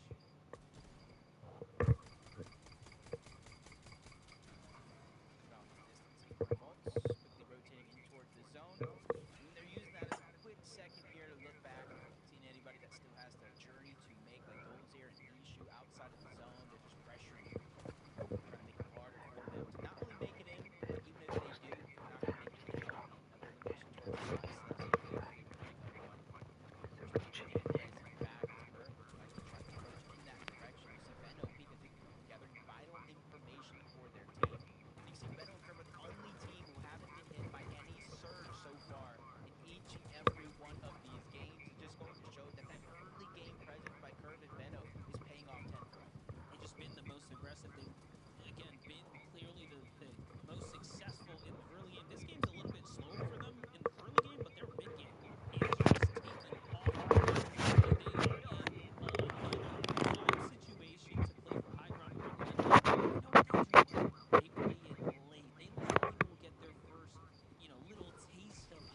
up until now. They pull zone in their favor, and they immediately build up saying, hey, if you want high ground, come take it from us. That's crazy. And that's so different than anything else we see from Clix Higgs. They've been building single straight standing towers, but now Higgs is putting up this huge flex right now with a monster's base. Benno and Curve here have no issues fighting their way to the new zone, though. That was almost a fresh Elim. Oh, actually, it is an Elim as things catch up there. Benno finds another one. And he was already in the lead, Jacob, with the most amount of Elims, and he's continued to do so. But look at this, not looking good. Boyo's down. Peterbot comes through to clutch up. He finds one. Can he get the follow-up here? He's doing so much damage, but he can't quite get the finish, but it's okay. He's bought Boyo enough time to get saved here. Yeah, they have the splash. They're going to have NC start to use those along with the pizza, but the zone is moving in. 10 ticks of damage. Instantly popping the big pot. Really trusting Peterbot to get those flashes out in time. They have to be careful, though. Right above them, Clix and Higgs. And even in front of zone, we got Curve and Benno. We got Muzz and Spinks as well. Honestly, the storylines couldn't be any better here in this game because you got first place right now, Curve and Benno. Could be the first time a player has won in both EU and NA, two of the hardest regions. And they find a big elimination on the Peterbot, taking one of the hardest teams out of their path to the finish line. Boyo's down and out. The full Elim comes through right there, Jacob. And he gets the finish as well. And just like that, they're up in the lead now. Clix and Higgs, though, on high ground, doing exactly what they need to do. They have solidified the positioning here. He's doing a good job sacrificing a little bit of HP so that way they can go deep into the zone, reconnect on that high ground. It's going over towards Frigid Fortress. That gives them the luxury to look towards the backside of zone, seeing players late to shockwave in, but they think it's all smooth sailing. But Curve and Benno wait for these perfect moments. They've elevated themselves step by step, and they're waiting until they least suspect it. But Peterbot's still going on his rampage. Big down onto Dragon, trying to pick up that elimination. But Curve and Benno, they're matching him blow for blow. 8 Elims now.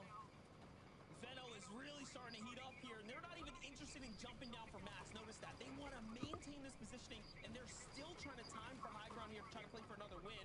Higgs, though, is the only one up top. They send Clix down low. Clix finds Peterbot, finishes him up, sweeps him under the rug. And now, Benno and Curve. Here comes the setup. Off they go. Curve's got no mat, so they have to concede to go lower and lower here. And this terrain's not helping. Look at all these old builds as things are moving back and forth. But Benno, Curve are still neck to neck with Clix and Higgs right here.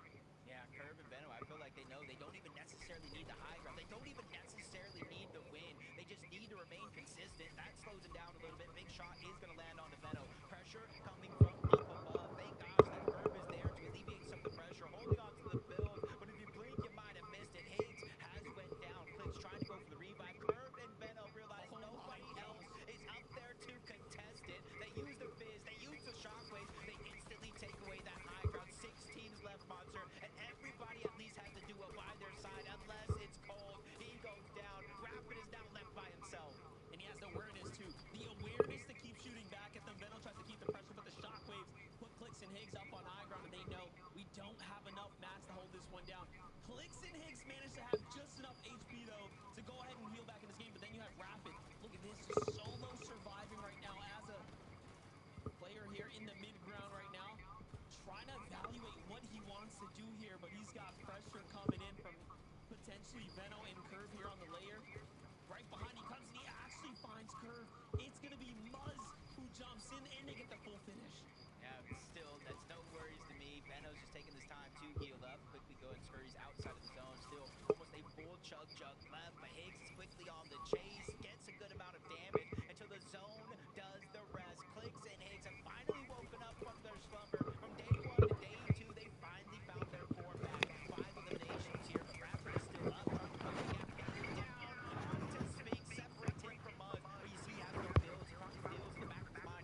one is surely going to move them one step closer to contending for another FNCS championship. Zeke, one left game to go.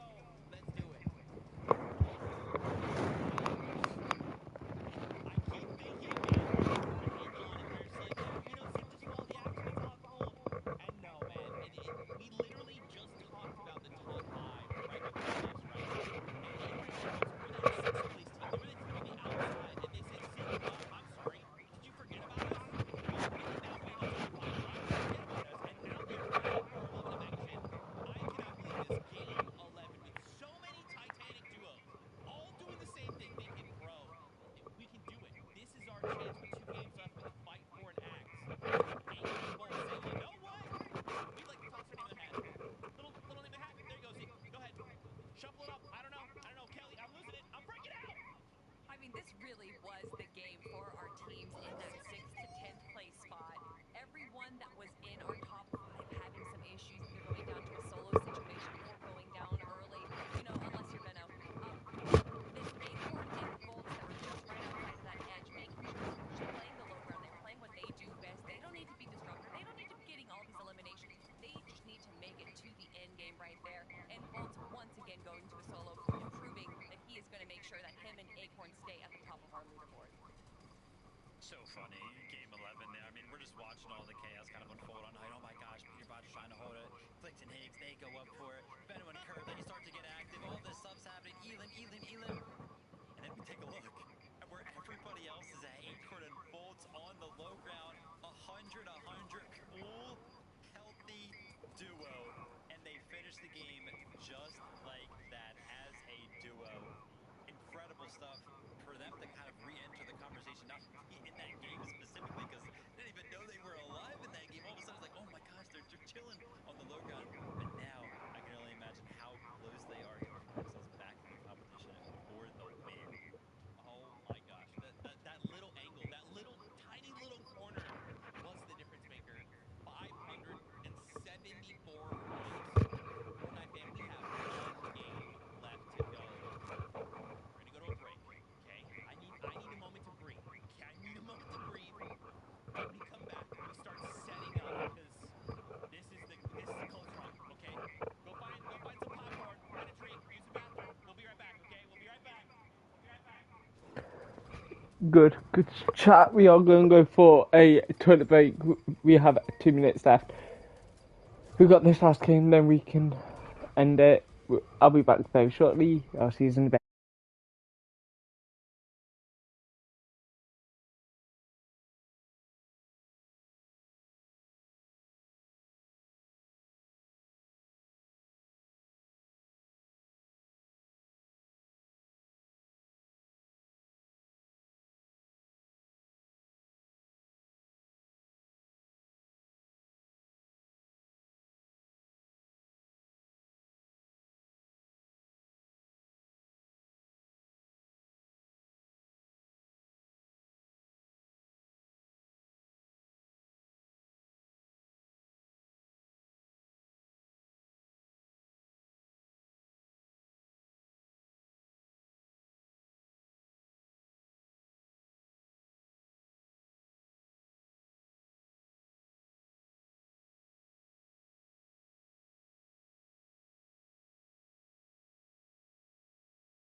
Clicks and Higgs on 9th.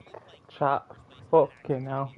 But we also can't forget top 13 are right now playing for their spot at the summit. 298. Do not forget that number going into this game. 298 is the current cutoff. Seek and Taki are holding that. But guys, we have one game left to go. Let's like even just look at Scared Hosted, right? We saw Scared Hosted pop off earlier on, like not even just a few weeks ago. They could try and play for that spot. Look at Jargu as well, right? Even Zypto, we saw them get a victory royale. I mean, Kelly, there's so many players. This goes down to 20, Kelly. Yeah. It's possible. It's literally like 42 points that separate 13th and 20th place, and I'm guessing it's even closer down below. So we could probably get to HGC teams in our 30th place spot. And if they have that pop-off game, and we know that there is a possibility of some teams just kind of sliding by, making it into the top 5 and taking a handful of eliminations, that right there is 90 points. It could be the difference maker of going to Dusseldorf or not. Vivid, this is what NAC is all about. We have so many big names in the top. All the teams that we have been talking about are finally showing up right now, and this is the final game. It's crazy. I mean, there's so much stuff going on that leaderboard, so much we can break down. But there's only one way to find out who's going to walk away. Not only champions, who's going to get second, who's going to get third, who's going to qualify to the LAN event, and that's just to play the game, Z. Vivid, the last game of the day right now. Fortnite fam, lock in every single thing that these players do. Whether they get an elim or get eliminated, this is it. The last game to make the impossible possible. For the last time today, MDF, Jacob PR, take it away. Honestly, Monster, I've never seen so many storylines go down the leaderboard so far. Curve could win his first FNCS champion. Benno could win 2 titles on the hardest regions of EU and NA, and that is 4th overall. Acorn could win another major one. Both could be a West and Central champion. Cold back on top. Rapid wins his first. I can keep going all day, but it just goes to show the stories are endless today. This is what makes NA one of the best regions to watch. It's what is really the pinnacle of what Fortnite's all about. And we, of course, have the privilege of calling all the action here. You've been watching it go down. Let's see if luck is on your side.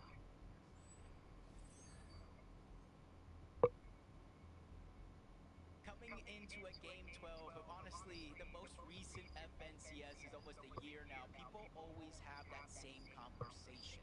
Who will land on first place? And right now, it looks like we have an interesting situation breaking down. Peterbot and Poyo look to contest Curve and Benno, but Curve and Benno already see that one coming. They leave, they go to Squibbly Shores, and they get another early game elimination. Zeke said it, Monster. Eventually, this will become mathematically impossible for anybody outside of Curve and Benno to win. Called it. I already knew this was going to happen. I knew that Venno was someone that Peterbot and Poyo like respect at such a competitive level.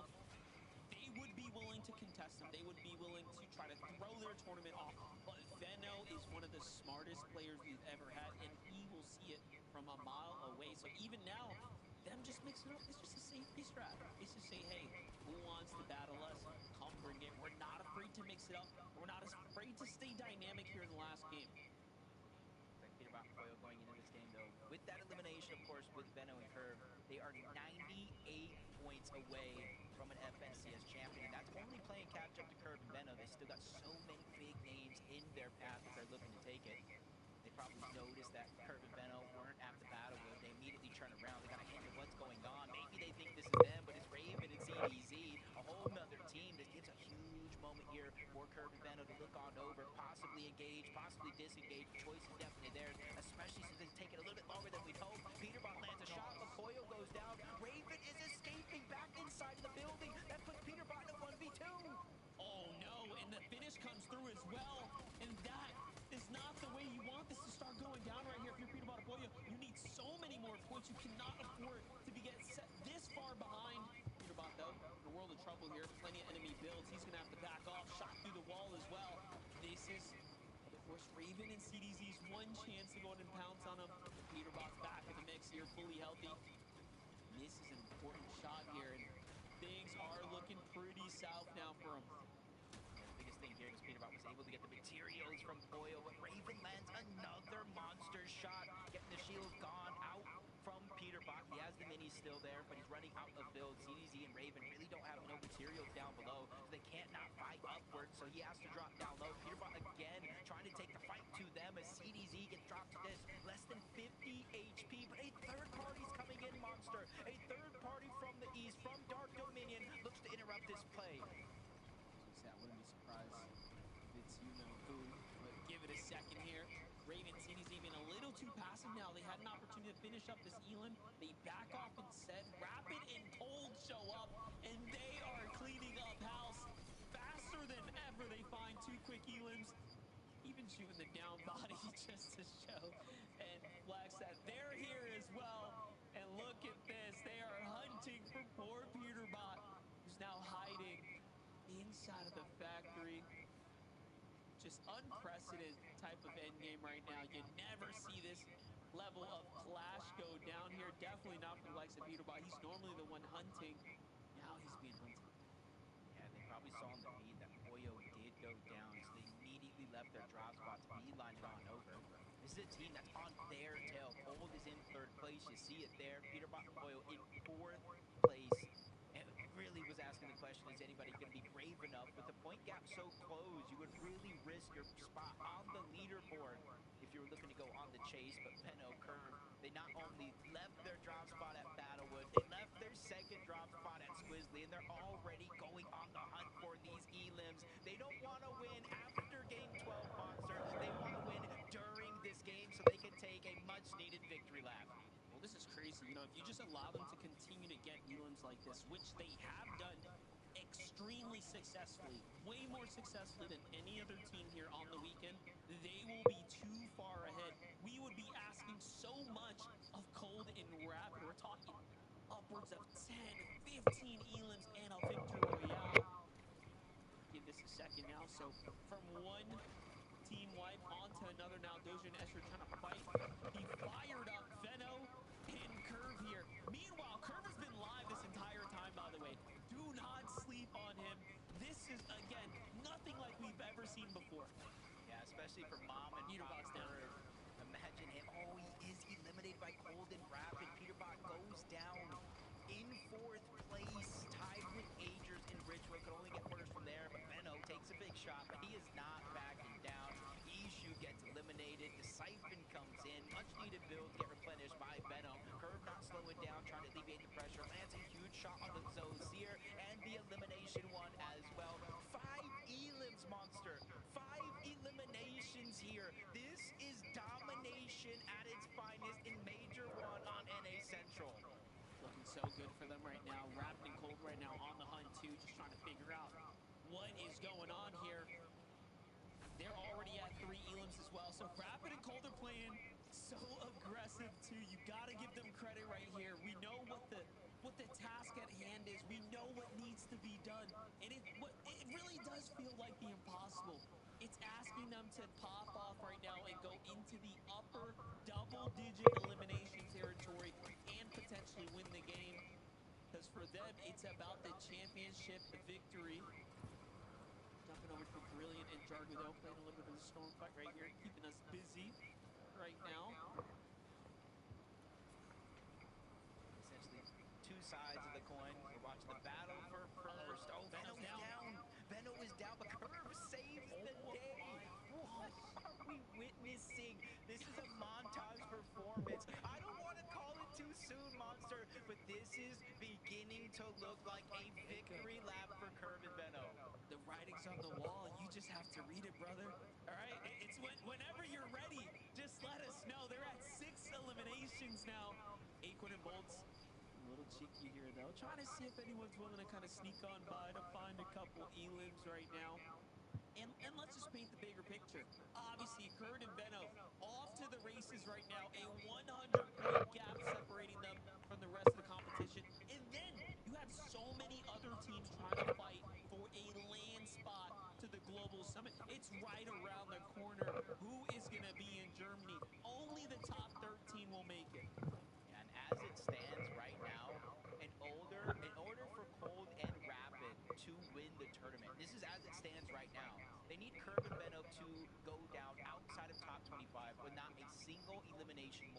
And then they need to win the game with 10 or so eliminations in the double digits. So it's going to show how much of a runaway this is turning into. And that's where you see a lot of lurks going down, because it's not only the battle for first. If you look at Tyler and Chance here, 391 points on the overall leaderboard. They're in 10th place. If they go down early, they can kiss their summit spot goodbye. Definitely be really close for them. They'll be holding on to a thin margin. Taki and Seek on the other side. Same can be said for these teams here. 208 points if you're under 20 days. So you are seeing moments of greatness here coming out. Some of our competitors here on the 2-day format.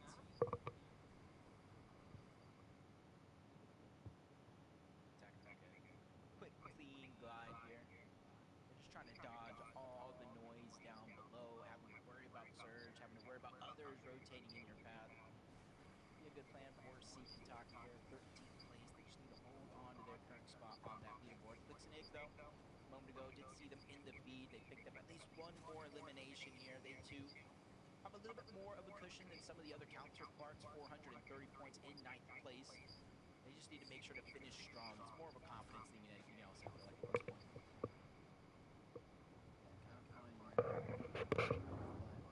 Made it this far. They had such exceptional moments of greatness, but in the end, everything has to come together. And then how do you account for having the curves, the colds, those types of performances that we've seen? Tough to ask. All things have to come together. Cooper and Rito, they're still fighting for their qualification seat. Not fully safe just yet. That's how I feel. Let's take a look at the standings here. This is going to put them at 12th place there, Jacob. So close.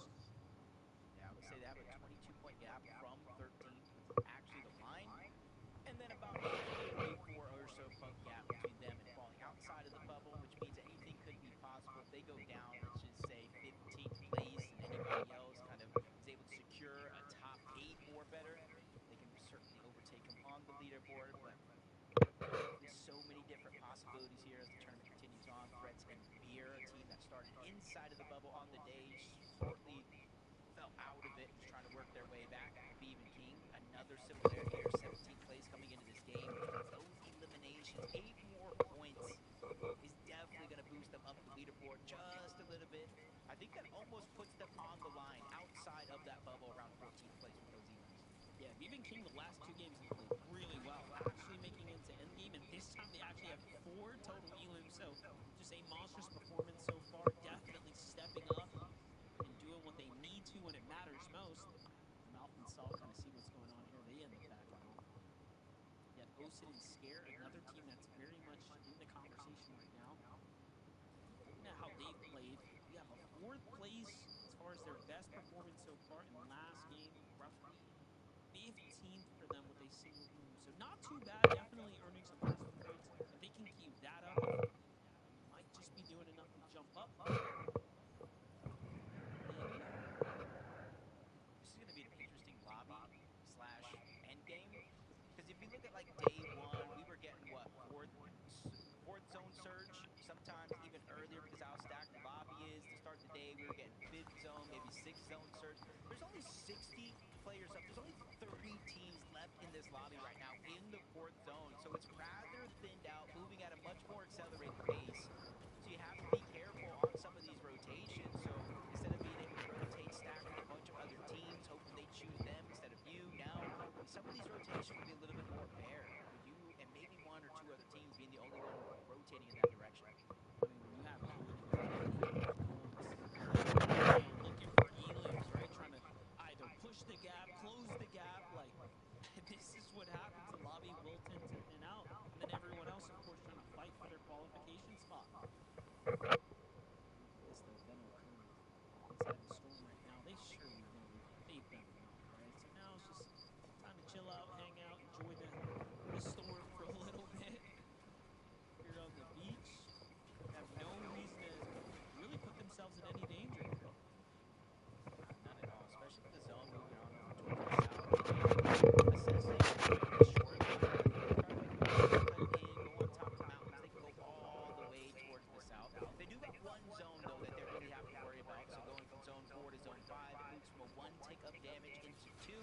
zone 5 to zone 6. They moved from 2-tick damage into a 5.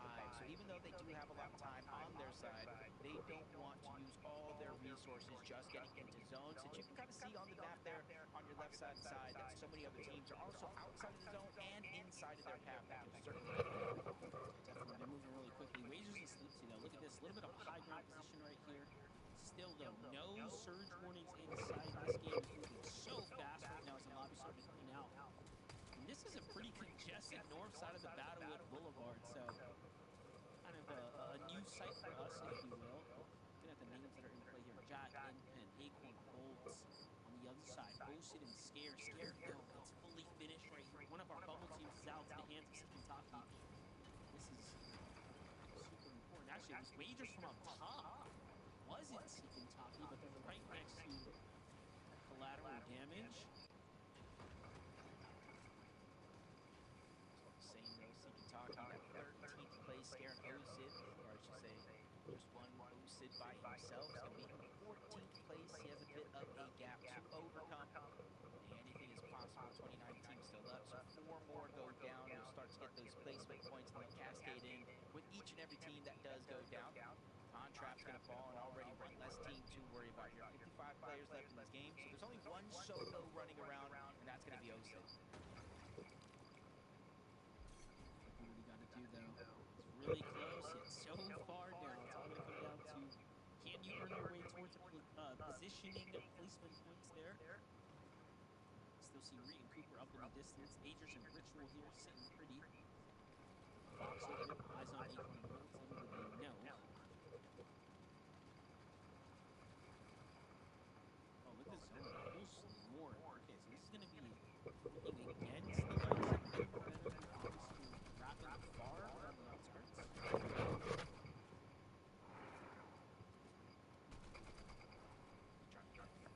Not necessarily damage for Surge as it does turn on. 14 players do need to go down, but you see where they stand. 400 above the damage threshold. Since they're right next to the zone monster, they don't have a big issue. Focus on getting that clear, not receiving much. Acorn Bolts get some shots onto N-Pen and Jack in the distance, inadvertently kind of alleviating some of the pressure N-Pen and Jack are to get this Acorn and threshold. They sit in 3rd place on the leaderboard, but they're 6 points out of 2nd. Huge chunk of money differential. We'll talk about Bolts. Somehow, some way, a miracle can happen. Acorn and Bolts keeps the Major 1 magic alive. Bolts become another player on that short list of 2 region champions. I know Veno is certainly in line to becoming another player on that list in 2 of the hardest regions in Fortnite in NA Central and EU. Definitely looking to make history here and now.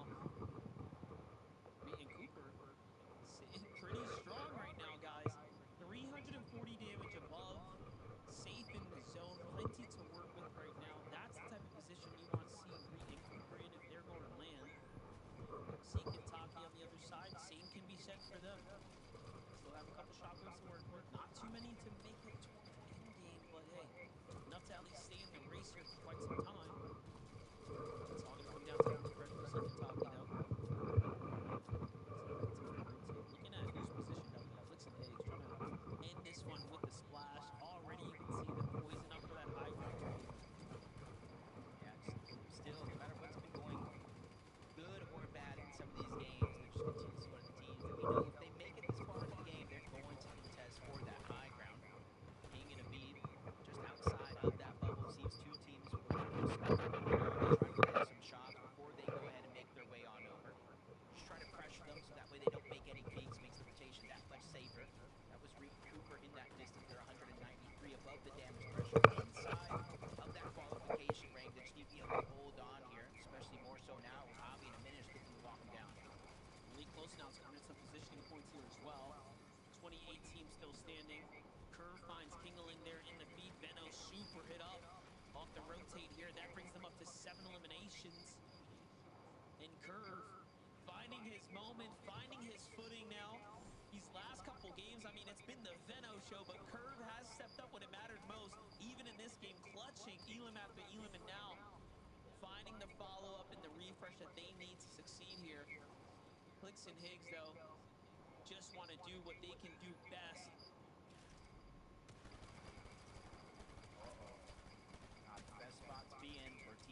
second place below the damage threshold, folks. Persistence there is able to lead some shots through underneath that cover, get them above the damage threshold, a mere 5, but at least it's something. They're not taking active surge, 25 damage every 7 seconds. Blake and Preston trying to put down some pressure, but only for a short moment. Bolt's going to be able to hold off. Again, this information is going to be vital, but Muzz gets the down onto Clicks. I see it in the feed. Spinks even gets the cleanup here. High ground changing hands, but it's not Muzz and Spinks. Right now it looks like Aviv, it looks like Curve and Benno are all fighting for it. Yeah, if you look at it, Curve, Venno coming out of nowhere, just trying to time that high ground, and up they go. Meanwhile, Threats and Veer still fighting to stay in the tournament life as well. Higgs on the left side clutches up a nice little Elim for himself. That's going to drop G-Monster, send him back to the lobby. He might not have enough to make it to land. Meanwhile, high ground is solidified by Muzz and Spinks, but Higgs gets swiped out this sky, hanging up for a little too long. Acorn and Bolts fighting for second at this point. If you can't take down Curve and Benno now, it'll just be too late. Yep.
%. If they make FNCS a solo, I probably would fucking miss with qualification.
chat, we are only going to do one game and then we are going to come off.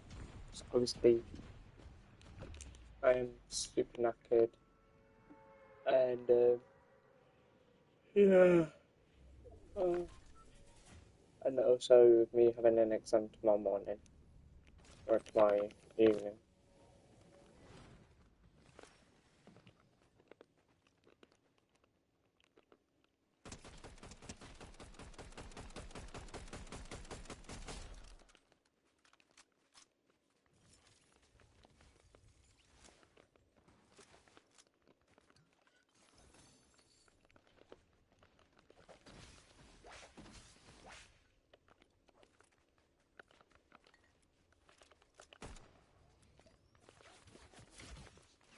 Your aim's terrible, brother.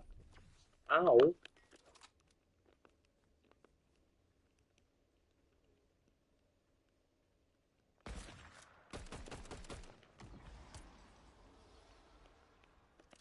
What thing you have fat?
Fuck off.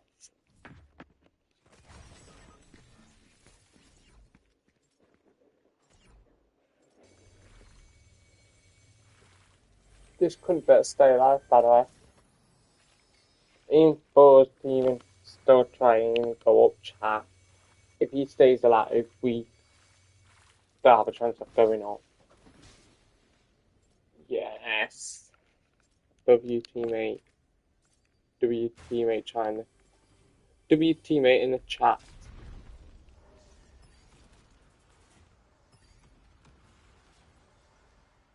He knows I have a respawn. Da da da da da.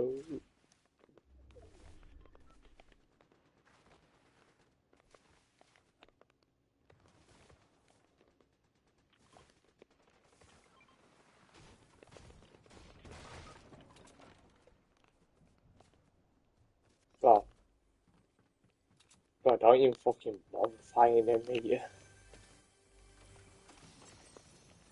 I've learned that lesson 2 minutes ago.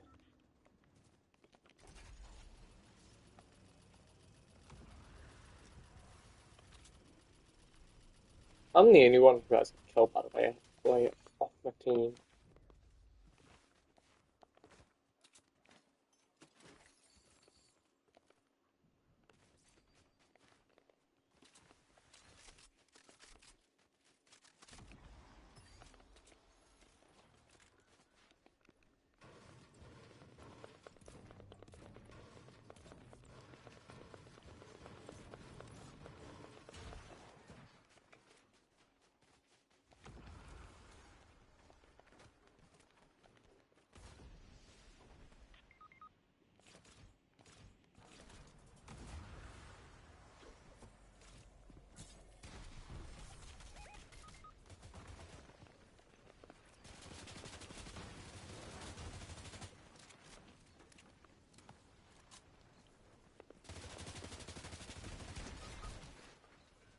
Don't even fucking bother, bro. Like, that's so gay. Don't, mate, don't. Because you're just gonna die. GG's, we're dead.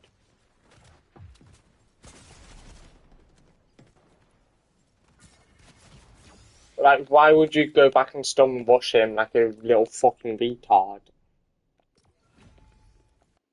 There was no point. Like, you could have fucking stayed alive. That it does respawn, but you know, you're just like, oh, I've got better plans. I'm gonna rush in. Like, actually, you're retarded, bro. You're the most retardedest human being on this fucking planet. Thinking that you can kill him.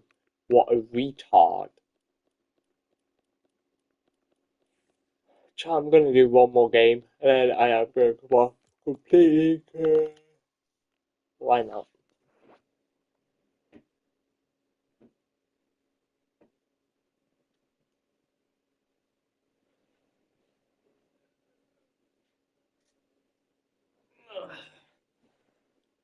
Fucking knackered chat.